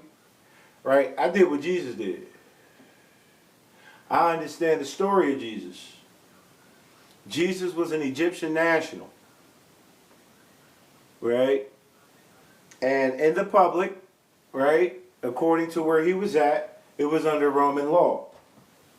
It was under common law as far as possession, personal property.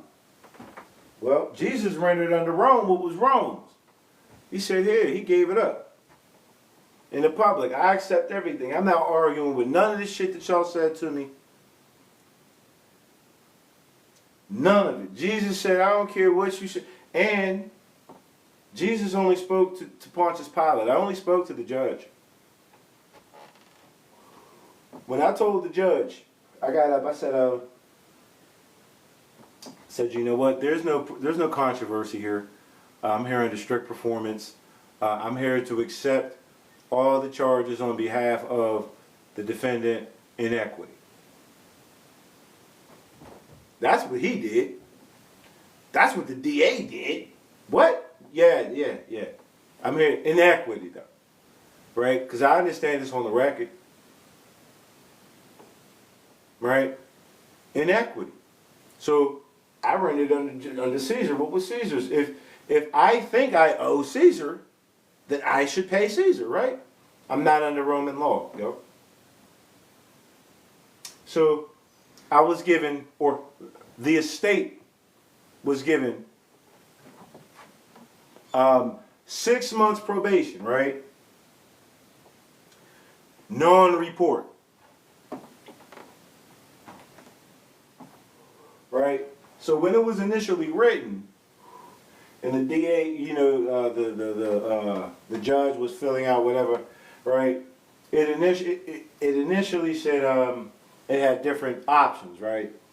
And it said probation, and then it said non-report. He wrote non-report on the paper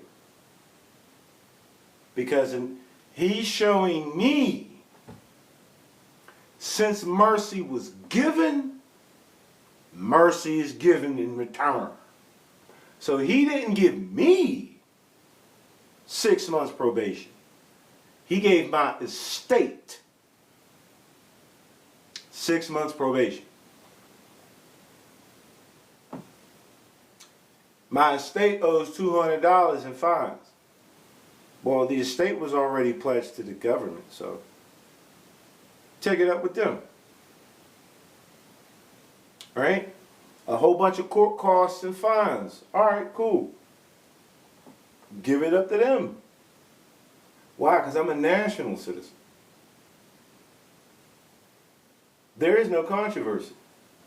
I'm not arguing with y'all. I know it's false fraudulent in what you did. But I also am aware that I was acting under auspices that were not correct. I was running around. I had made my own plate. I made my own plate, and I was riding around with my own plate. My shit wasn't registered, right? Now, as a national, my shit should be registered. I should have my driver's license with my passport, not with my social security card. Little light bulb going on. But nonetheless, my stuff should be registered. It doesn't belong to me. I'm not the owner in none of this. I'm the controller. I control. I get what's mine in equity. I discharge. I perform. I don't pay. I perform. And giving and receive the revenue, the net profit. What's mine? Mine is what's left. I got my freedom. Right? And I'm not required to pay. Because, again, I'm not under Roman law. I'm not under state citizenship alone. So Jesus was he was an Egyptian national. All right? He wasn't born in Egypt. Right? But Jesus went to Egypt for 18 years. I know he went to other places, but if you read your Bible right, you'll see that Jesus and his mom and dad left when he was 12, and they went into Egypt, and then 18 years later, God calls his son out of what? Egypt. So for 18 years at least, Jesus was fucking around with Egypt. So he came as an Egyptian national. That's why he didn't give to Rome what was Rome. He didn't give to Rome what was Egypt's. He gave to Rome what was Rome's. What was Rome's? What is Rome? Rome is the federal government. He gave up the person. Here, I'm the living man. Last words out of his mouth. Ma salem. It is finished. It is perfected. Discharged of duty. Discharged of obligation. Those were his last words. Those were my last words. It is finished. I performed in equity. Now that's how I see it. Now if there's any misunderstanding, then someone can bring that to me and we can sit and have another meeting. I'm not opposed to that. But what you're not going to do is convince me to pay when I've already performed. I've already performed. And again, payment, all debts are against the United States. And I'm on record as a United States citizen, not as just a Pennsylvania citizen, but as a United States citizen. I am a citizen of the United States that is America. All right? Again, just I'm giving y'all my own personal experiences. These are the things that I'm going through. You know, there is no secret creditor account with the Social Security card number. There is not an unlimited account with debits in it. The unlimited debits starts up here. All right, it starts up here, and then you invest. You know what? I was speaking about this yesterday, and let me just make this quick. You know, monopoly money, right? We know this is monopoly money, right? The rich take paper assets, they take fake money, and they invest it into real assets, which generates them more money. That's what you're supposed to be doing. You're not supposed to be looking for some type of other form of currency. All right, this is what has been issued to us after 1933 with the, yeah, let's get into that. Let's get into that.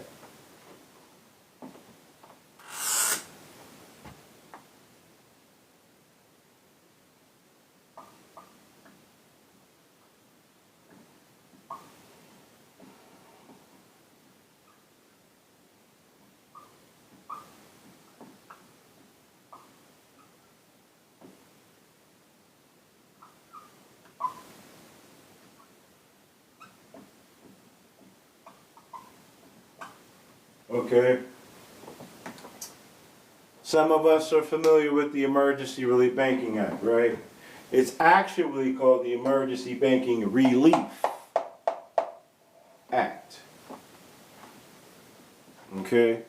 And then this is connected to House Joint Resolution 192. And now there's also public law.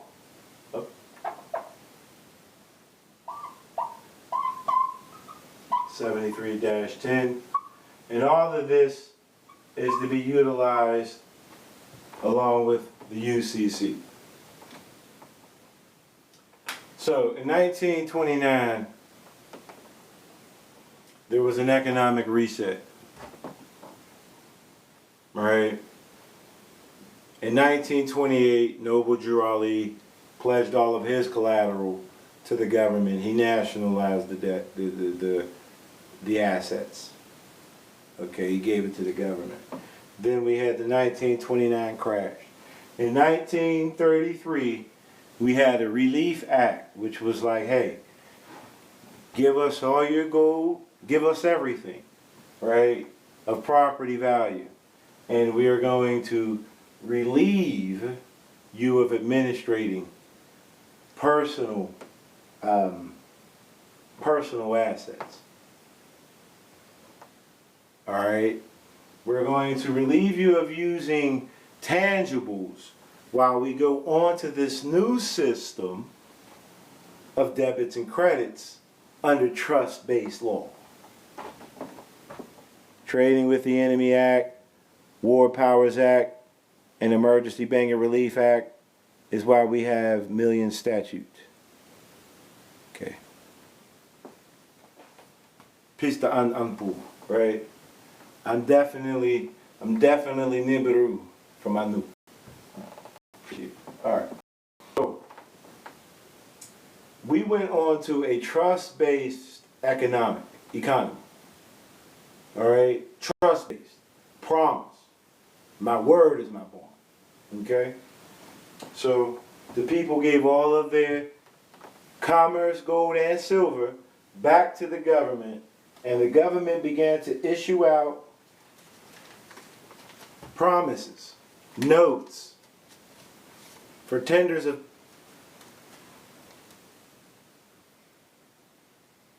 legal tender for all debt, public and private. So for anyone trying to say that there's a private way to get out without using this, this is for public and private. And it tells you it's a note.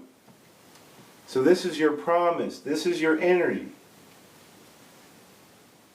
All right? You don't need the notes.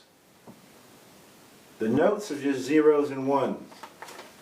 As according to this Emergency Banking Relief Act, and we're dealing with banking ledgers, these are just zeros and ones on a ledger now. Okay? We know this isn't worth what it's printed on. But we use this for trading. This is for trading.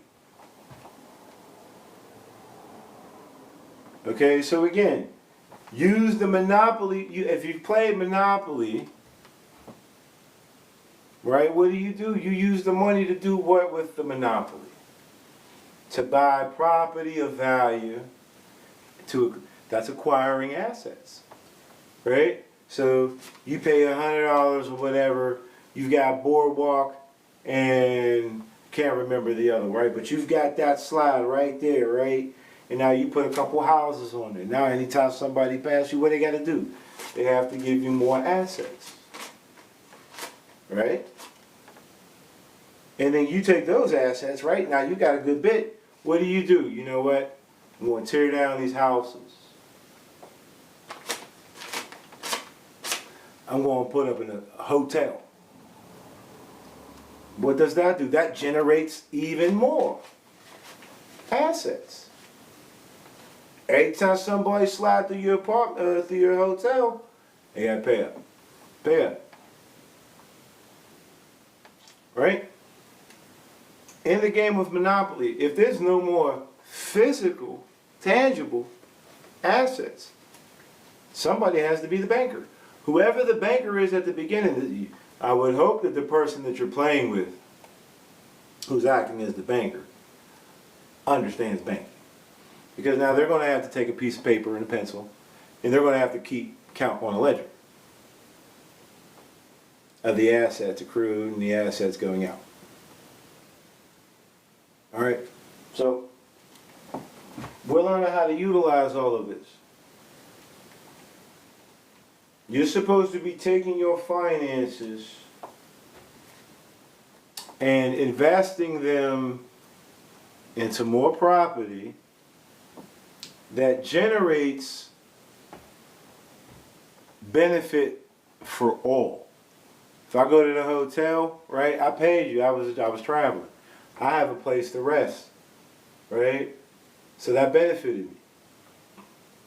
That benefited you. Your service, your products or services benefited me on my travels. That's what we're supposed to be out here doing. Okay? We're supposed to be out here working. That's another thing. I see a lot of people, they have this idea that when they're supposed to be working, right? They're trying to, what's the word here? Not ascertain,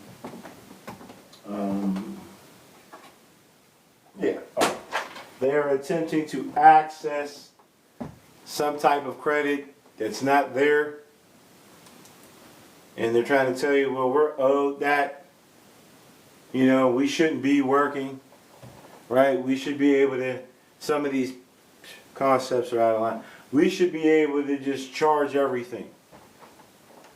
Right? And since there's no real money, then we should be able to just charge it up against the credits. But where's the labor? Right?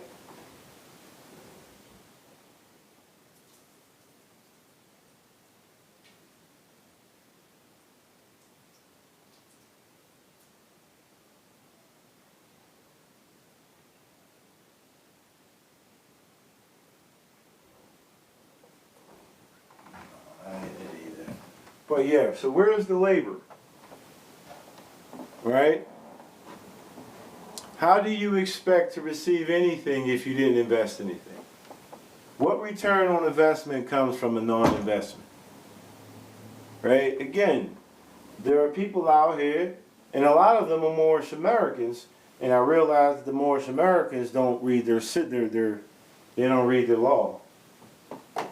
There is a chapter in the Circle 7 Quran that speaks about, it basically says that when man understands the purpose of business, that he will be glad in his toil, because he will sow good seeds and reap harvest. Talking about working.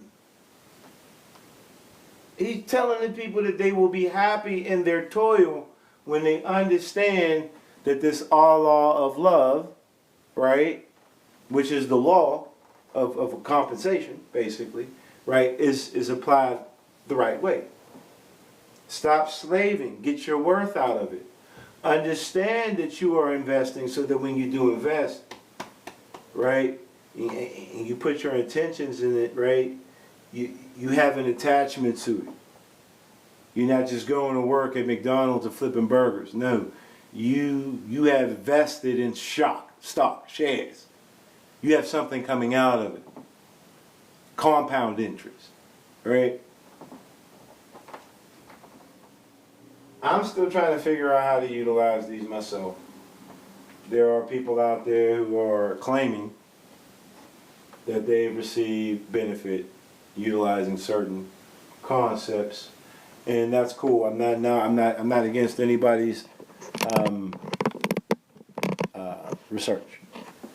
I myself have yet to find, in my religious scripture, trust law period, or out there in the public world, anyone who's successfully applied certain information without a kickback in the negative.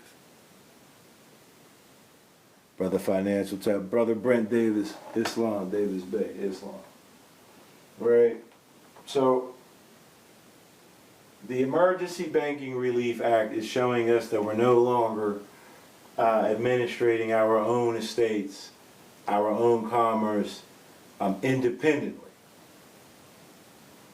It's now being done collectively, right?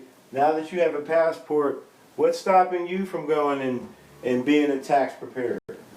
You know? What's stopping you from being the one to learn those things that are being done, right? That you'll be able to come and let everybody know what's being done. What's stopping you? Oh man, they're administering. Become a banker. Peace, peace, beloved. You know, learn banking, understand banking, and then go into that field. You know? Nothing wrong with being a banker. You know?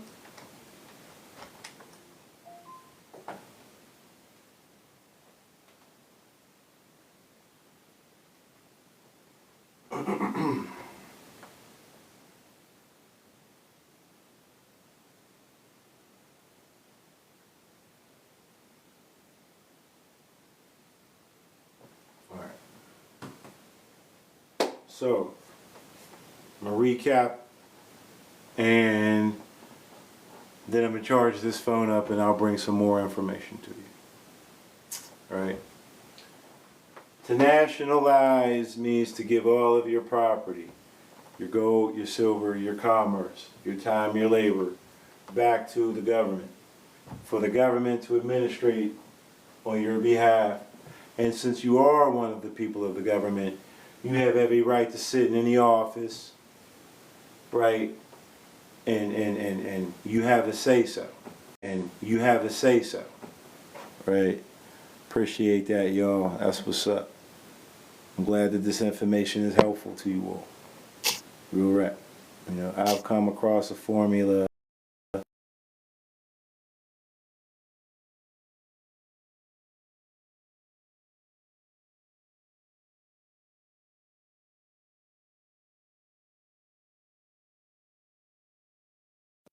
come on, phone. Come on, phone. Hi, Anu, your Google Assistant here. There's a lot I can help with. Here are a few popular actions. Alright. Are we back? Okay, we're back. Alright. So let me recap this, y'all.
Okay. Nationality. USA. It's that quality or character which arises from the fact of the person's belonging to a nation or state. Citizenship is your state plus USA. Together, these things are national citizenship, right? Which makes you your legal, personal person, right? Now a professional, real person or a state, right? Nationalization means to give the government back its property. Give it back the person that gave you so that you can get a new person. Give them back the minority so that you can obtain the majority. Alright, start with the SS5. For anyone who desires to change, update their nationality, it starts with the Social Security Administration. Get you a Social Security card. Make sure that the race is white, if that's your classification. U.S. citizen, right? For those of you who are adding your titles, you can also do that with the SS5. Once you have that, right, you're going to apply for national citizenship through your Department of State with the DS-11 form if you have a social, through the DS-10 if you do not have a social. But understand that with the DS-10, if you do not have a social, they are going to require at least 2 people who do. Do in, put all caps, plus lowercase. What? That's not necessary. Okay, all right, I got you. I understand. All right. All caps name. Don't worry about it. It ain't no problem.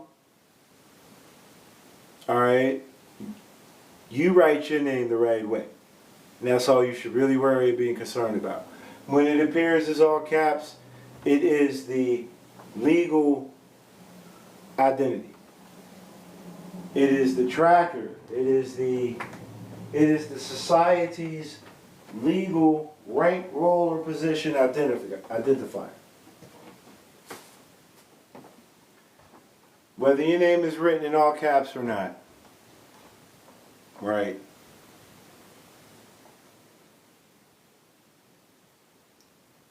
When you write your name, don't write your name in all caps. How about that? Right? When you write your name, whether my name is written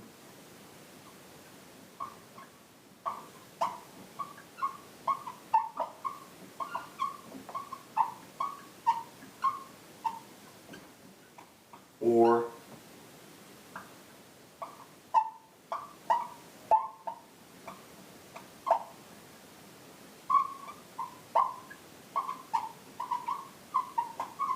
I will always sign it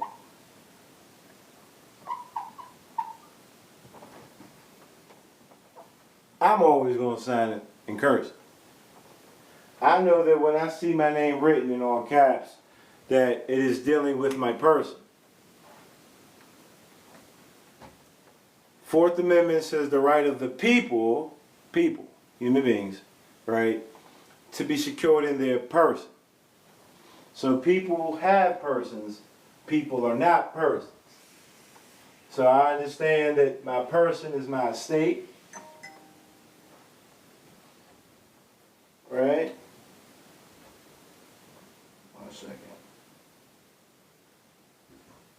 That's my plate.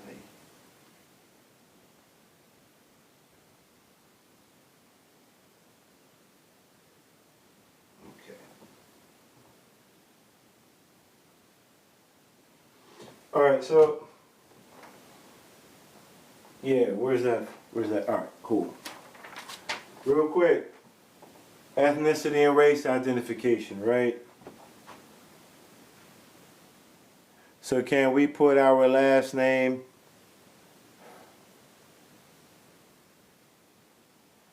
No.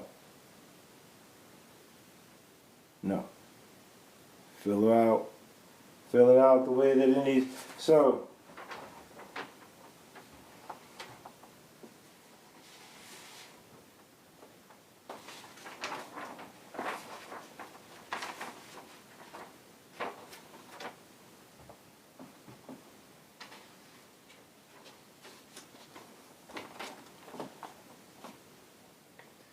on a passport form,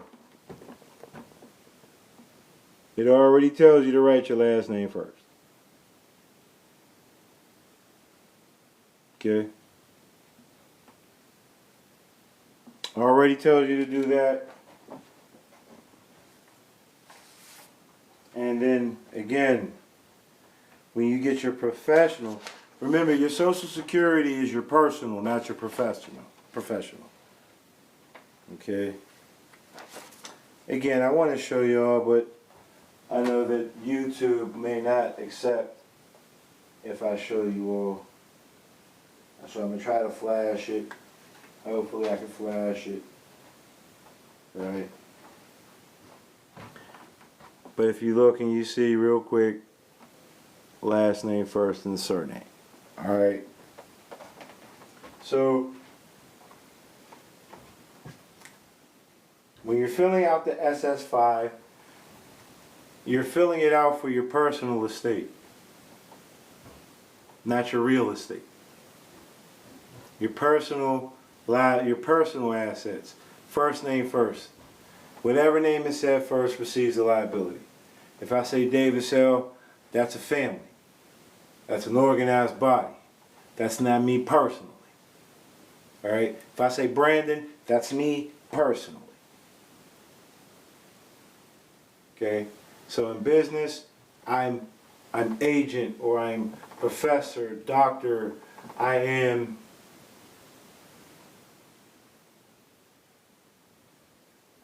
employee David Sell.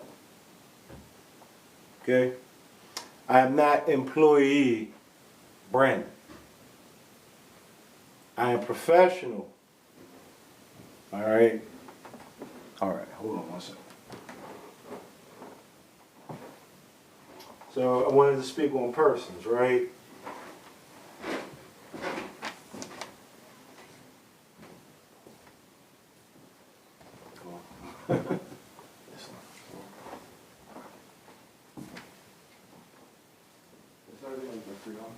Say what? Saturday I'm free off. Do you wish what? Where you say about last Saturday? Sunday. Yes, you're off. Okay. Bring me up my piece of cake, please. Okay. Just bring me up the whole box and then a fork or a spoon. So, on this SF-181, right, it talks about persons. Persons. Persons.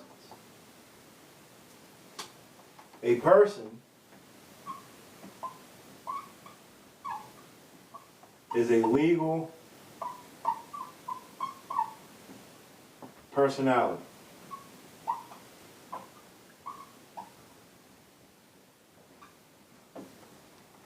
Okay? It's a legal personality. Legal personalities belong to people. People don't belong to their personalities. Hold on. Thank you, sir.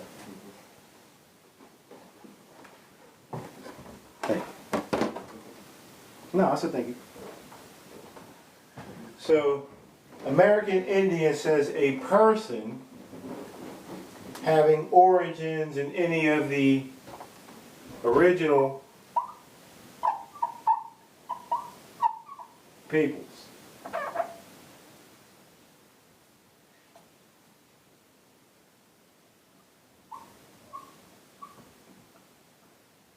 Are you a person? Or are you a people? Or are you a people person? Right? Legal personality. Connected to original peoples. Asian, a person having origins in any of the original peoples. Native Hawaiian or Pacific Islander, a person having origins in any of the original peoples.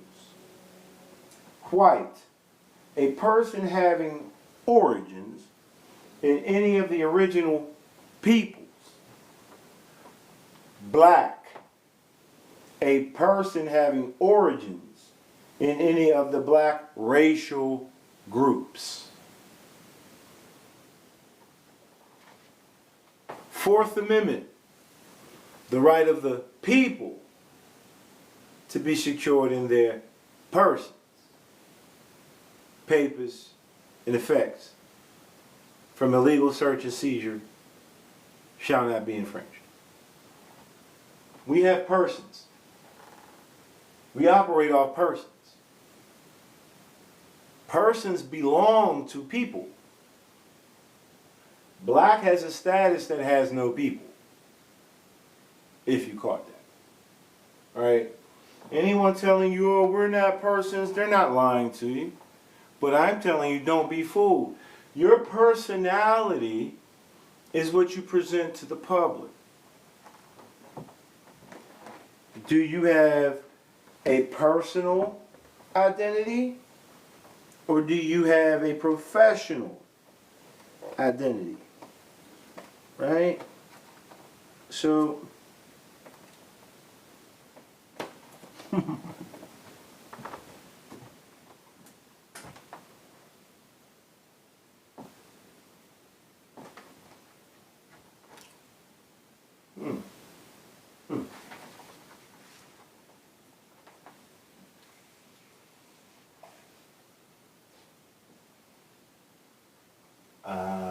we'll say birth certificate plus social security number. That is a personal estate. And it's a minor account.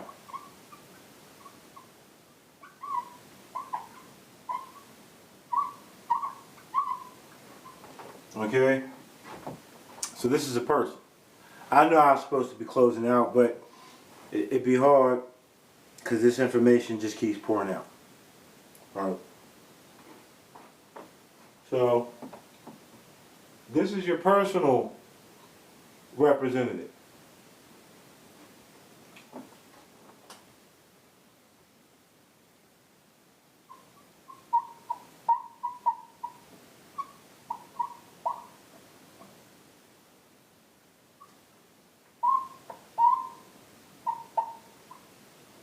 The passport person is a real estate, not the personal estate, but the real estate that the person holds. All right, and this is the mature account.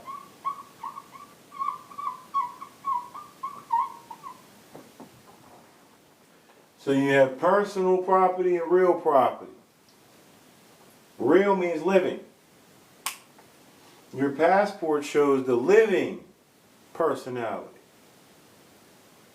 The Social Security shows the legal personality only. This is property in possession. This is one who possesses property. All right. In accounting, we would look at the Social Security as an asset, okay, and we would look at this. We would look at America as the liable party, and we would look at ourselves acting in that capacity as the equitable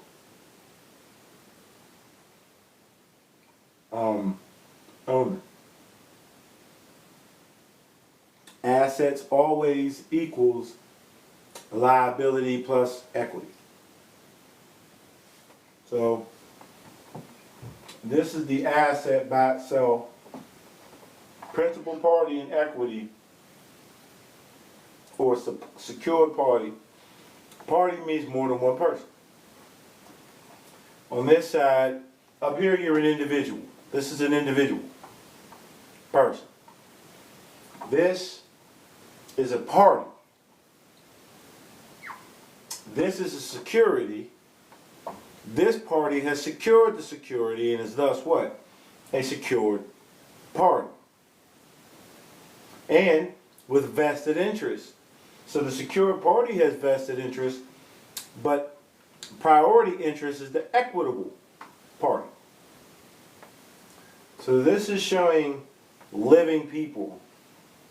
This is showing, this is showing living personalities. This is showing legal personality. Child can't do business. A minority can't do business. Can't do anything for self. Has to do everything under the instructions of another. That's how we operate in society under the social. And that's why it keeps going to the national debt. And this, especially those listed as black, they're not even identified as beneficiaries. A beneficiary is in a state that is redeemable. Black means not redeemable.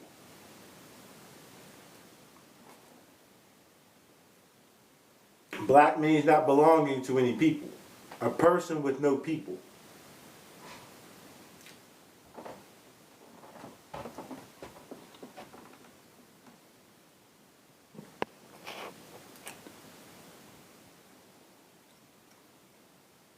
Right. Police don't want your passport. I may mention that earlier. The police cannot, local government does not have clearance to see behind the veil that is put up, the background veil that is put up with your passport. All your information is there. They don't have, they need warrant, they need jurisdiction. In order for them to get jurisdiction, it would have to be delegated, which means that once they go and they try to get in contact with a state trooper or whoever, they themselves relinquish their own authority to gather information. That's why they don't want your passport. Because then they lose all authority. They have to get someone else involved who's above them. You ever seen those TV movies or whatever? You know, you may have the local police, right, acting on something, and then here comes in some other group, right, the FBI or somebody, and now the local group is mad, or with the attorneys, right? You have the district attorney. Well, now you have some other form of attorney coming in, and they get mad. It's because they have to relinquish whatever authority they themselves had to somebody else, superior to themselves. So your passport has superior protection. Yes, it does. It has superior protection. All right. The Social Security number is exposed. When you use it by itself, it is exposed. If I get an EIN for any kind of business from the IRS, I have to use the Social Security number, right? And then once I get that EIN, I can use that EIN in place of the Social Security number. What does that do? That removes the exposure, right? That removes the exposure from the Social Security number being used by itself. But now, if I get my passport is not issued to me through the IRS. It's not issued to me through the federal government. It is federally recognized, right?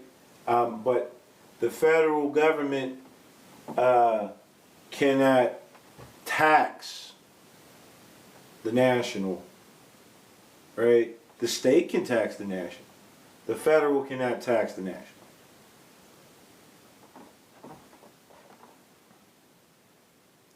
You can get what at the USPS? I missed that part.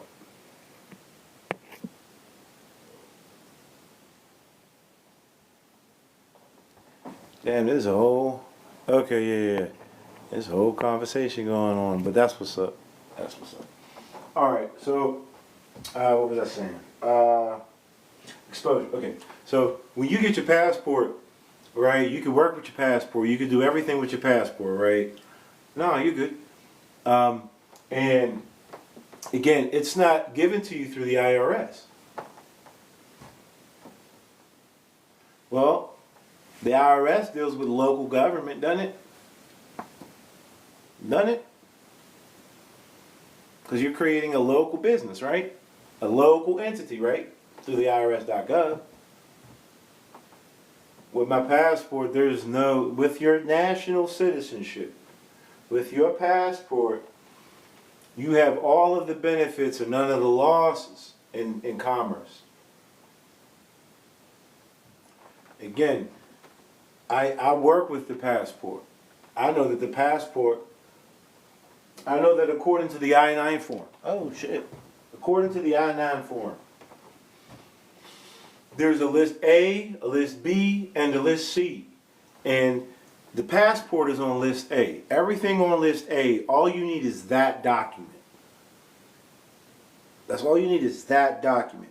According to the United States Department of Justice, Criminal Resource Manual, 1508, Title 18, Section 1028, specifically mentioned identification in the United States.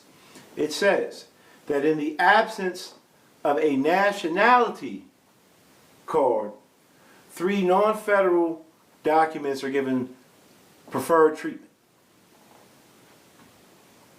So it tells you that the nationality card, or the ID itself, the national identification, that's all you need to be identified in the United States.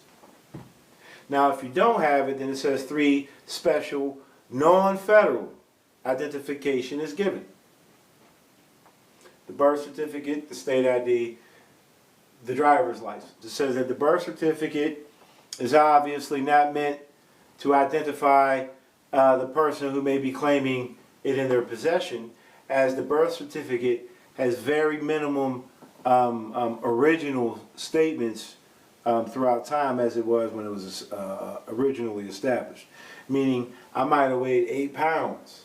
I might have weighed 8 ounces. 8 pounds, 8 ounces, right? I weigh 260 pounds now. Definitely changed. You feel me? So it says that the birth certificate doesn't identify a human, but it was given preferred treatment. It says that the driver's license, yes, absolutely. The nationality card is the passport card. Yes, that's what I'm saying. So it says that the driver's license was only originally intended to identify those who were able to operate, vehicles and whatnot in commerce. And that because of the lack of a better document, meaning the nationality card, it has become commonly accepted as the national identity card. Now, this is what the U.S. Department of Justice is telling you.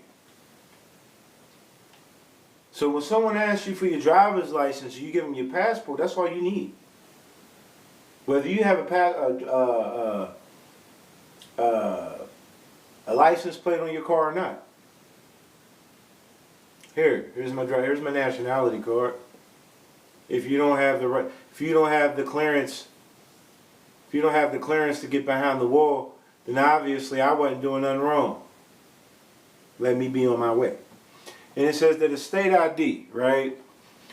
These last two are offered by the Department of Motor Vehicles. It says that a state ID, its intent is only to identify those who are not, for some reason, operating in the driver's program.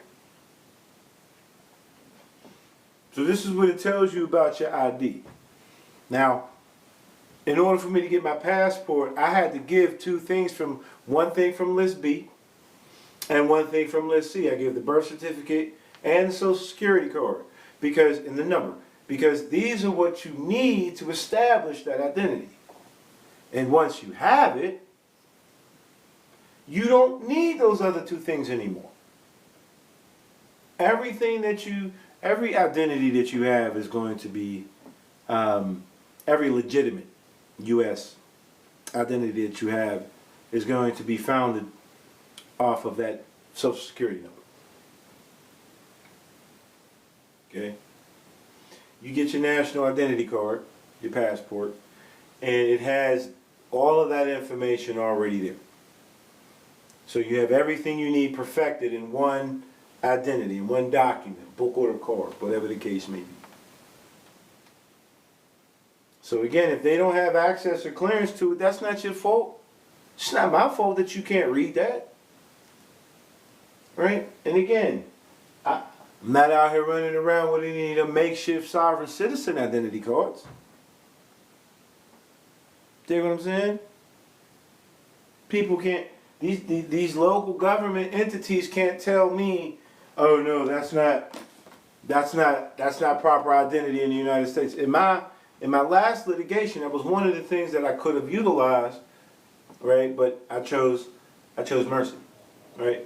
But I could have shown in the criminal complaint, the officer states my name as on the passport, that I've given him my passport, and he acknowledges that it can be, it's used for, it's a, what do you say, it can be used for identification, but it can't be used as a driver's license. But you didn't use it as an identification. They didn't use it. You see what I'm saying? They knew me from before I had my passport, and even though I gave them my passport, which had my title on it, they did not use it. They used my name without title, ran it through their system because they knew that it was affixed to my social. That's another reason why I had to go and correct my stuff. Because if in the event that I have to go through that again, which I'm not, because I'm not going to be out here running around with other plates. But in the event that they try to fuck me over now, right, and they go trying to run my Brandon Davis without my L, it's not coming up. So I don't really give a fuck. But that's just me personally. Right? So this is all you need. The book or the card. This is your international. This is your intrastate.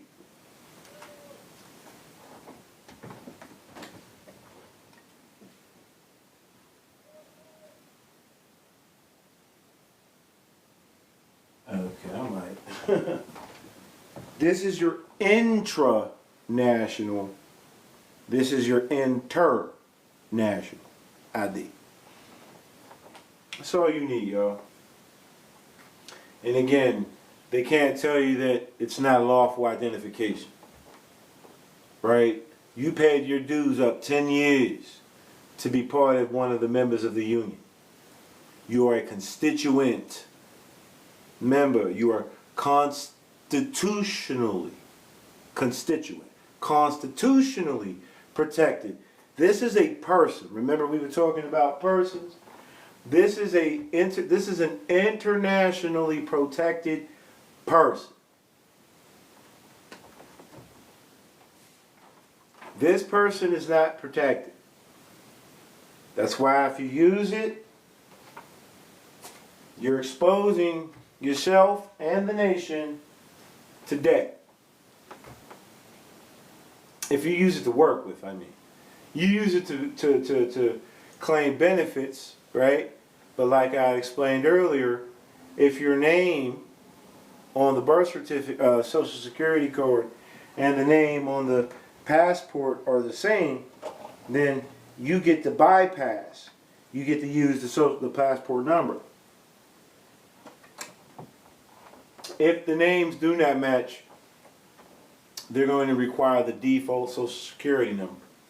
Anytime you're using a social security number, you're using source assets and you're squandering them.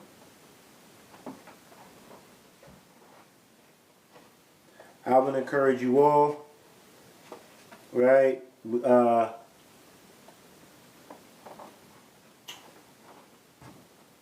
When your children turn 16, right? Go get them a passport. Go get them a passport card. 16, I know here in Pennsylvania, I think children can start working like 14, 15, definitely 16. I know that 15 years of age or younger, the passport is only good for 5 years. Age 16 years and older, that passport is good for 10 years. So you get your child a passport at 16, it's good till they're 26. And they will be operating in national credit, not exposing their minority accounts. You see what I'm saying? They will be able to, and then once you get them that, you teach them when they go and they start working, you know, you're not liable for federal taxes the year before or the year coming. You're liable for state tax, absolutely. Let me see. So why are we filling out the SS5? I was late. All right. The SS5 is for citizenship and race classification. So for those people born with a black status, the SS5 is being filled out to change that black status of Africa to the white status of Africa. Okay? Also, for those brothers and sisters who have religious titles to go to their names, they are also updating their social security card.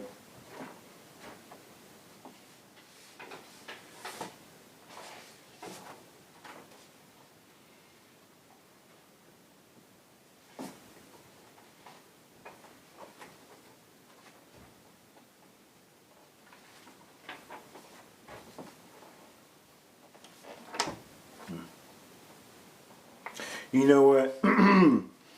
Because again, I don't want YouTube to tell me I can't download my stuff. So on my social security card, it said Brandon E. Davis, and now I got to change to Brandon E. Davis out. So put United States of America for state. T-Real, I'm about to cut you, fam. I don't know why you keep asking questions. Like, I didn't say anything. You keep asking shit, and I'm like, bro, I didn't say that. I never said that. I never told you to put United States. Yeah, LOL, you're going, fam. Fuck out of here. Think it's a game. That's disruptive. Playing games and shit.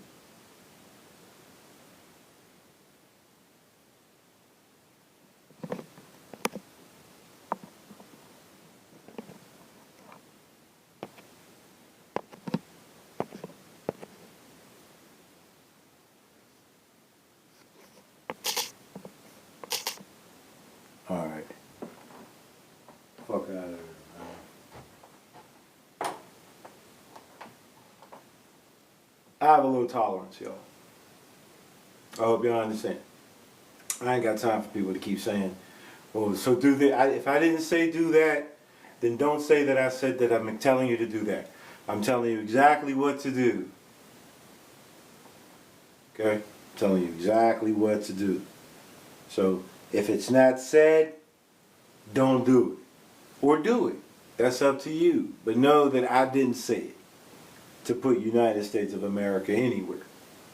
I didn't tell anybody to put that in place of their state. I didn't insinuate that.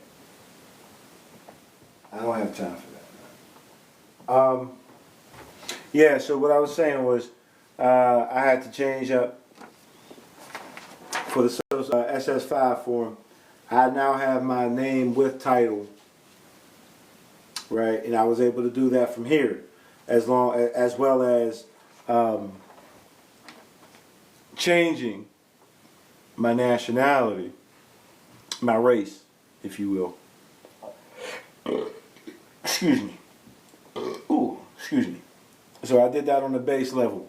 How do you know it was changed in the system?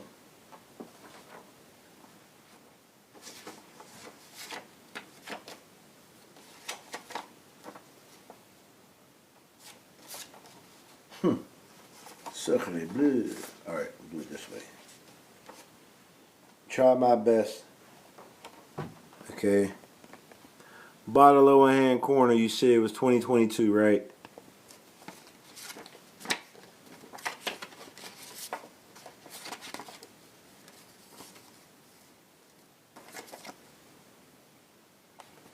You see now, August 20th, 2025 has changed.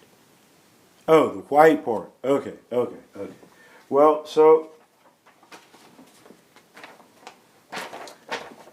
because you filled it out on the SS5 form. All right, if you filled it out there, then that's what they have to read. They have to apply. So let me read this too. No, not this one. Here we go. This is this is the ethnicity and race identification, right? Where we get the whole white and all of that, black and all of that. I'm just going to read to you real quick the Privacy Act statement, right? It says ethnicity and race, right? White is classified as a race in here, right? Ethnicity and race information is requested under the authority of 42 United States Code, Section 2000E16, and in compliance with the Office of Management and Budget's 1997 revisions to the standards for the classification of federal data on race and ethnicity. Providing this information is voluntary and has no impact on your employment status. But in the instance of missing information, your employing agency will attempt to identify your race and ethnicity by visual observation. There's no such way, first and foremost, that you can identify someone's race, right, as black or white, or their ethnicity.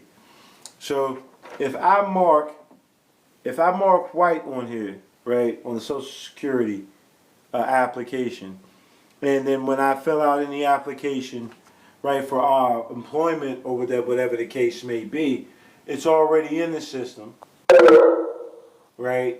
And if I don't do that, then immediately someone's going to think that my dark brown skin is black. You know, if I grew my hair out, my hair can get real curly. They may think I'm Latino, right? But I'm neither of those things. And so I'm putting it on the record. And then I know that once I got my Social Security card back, right, that information has been updated. Because that's what I filled out. That's what has to be put in. And if I don't put it in, that allows for someone else to try to attempt to identify me based on what I look like rather than what I've applied to. Just to make sure I'm following. No, I am not you are not filing for a new. That's the misconception. A replacement. You are replacing. Because you're not changing. You're not changing the number. If you apply for a new Social Security card, you're looking for a whole new number. Okay? I'm replacing, I'm updating information to the current number that I've had for the last 43 years. Okay? So you're filling out the SS5 as a replacement. You just want some information to be updated according to that number that you already have been issued. Okay? That's what you're doing. And that is what you're doing. You are perfecting. Perfect. You are perfecting your status. I did both SF 181 and SS5. That's why I'm asking. Thank you. No problem. So I don't see the need now to fill out the SF 181. I wouldn't even know who to send it to. But again, I know that on most applications, particularly job applications, right, but other forms of identification, right, it has some form of this SF 181 on there where it'll ask you what your race or your ethnicity is, and so you're already doing that. You know what I mean? You're doing that anytime you fill out. But if you fill this out and you sent this to the proper authorities, then that's good too. There's nothing wrong with that. You know what I'm saying? That's you perfecting your claim. Right? You're telling them, look, SF 181 and motherfucking Social Security. I'm recognized. And anytime I see the SF-181 in any form on any application, you mark down whatever designation you feel pertains to you. Good. Appreciate you all for coming. As always, I'm just your brother, man, come to show you the way that I walk, right?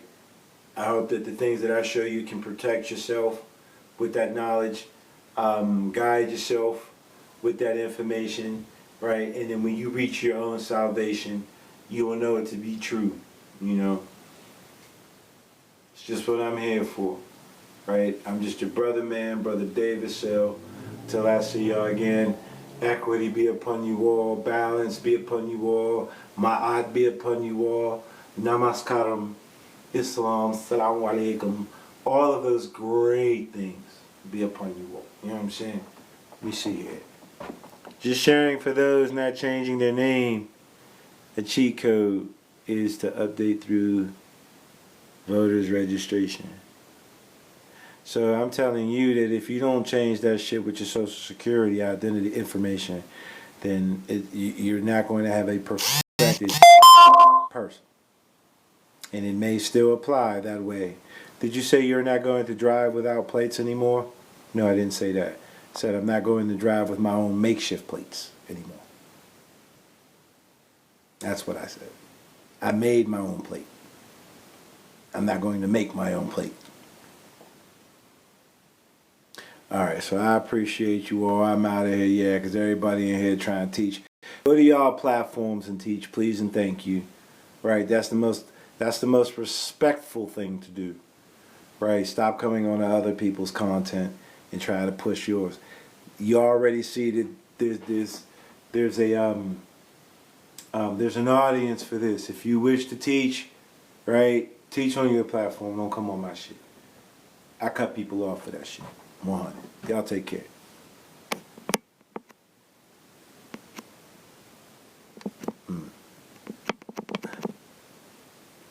It's not letting me out.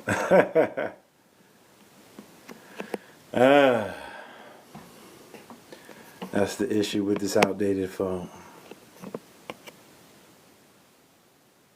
I will be back. Absolutely. Let me see here. No. Come on. It's not letting me. I love you too. I love you all. I love you all like I love myself, man. Too. I love you all. I love you all like I love myself, man. That's why I'm out here doing what I'm doing, man. It's not letting me get out of here. It's not letting me get out of here.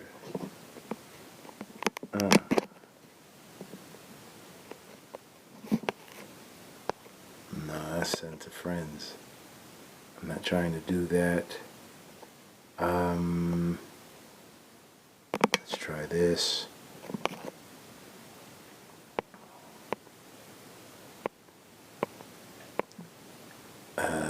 No. Oh, man. No, I don't think it would be in that either. You know what? Let me see. Will this work?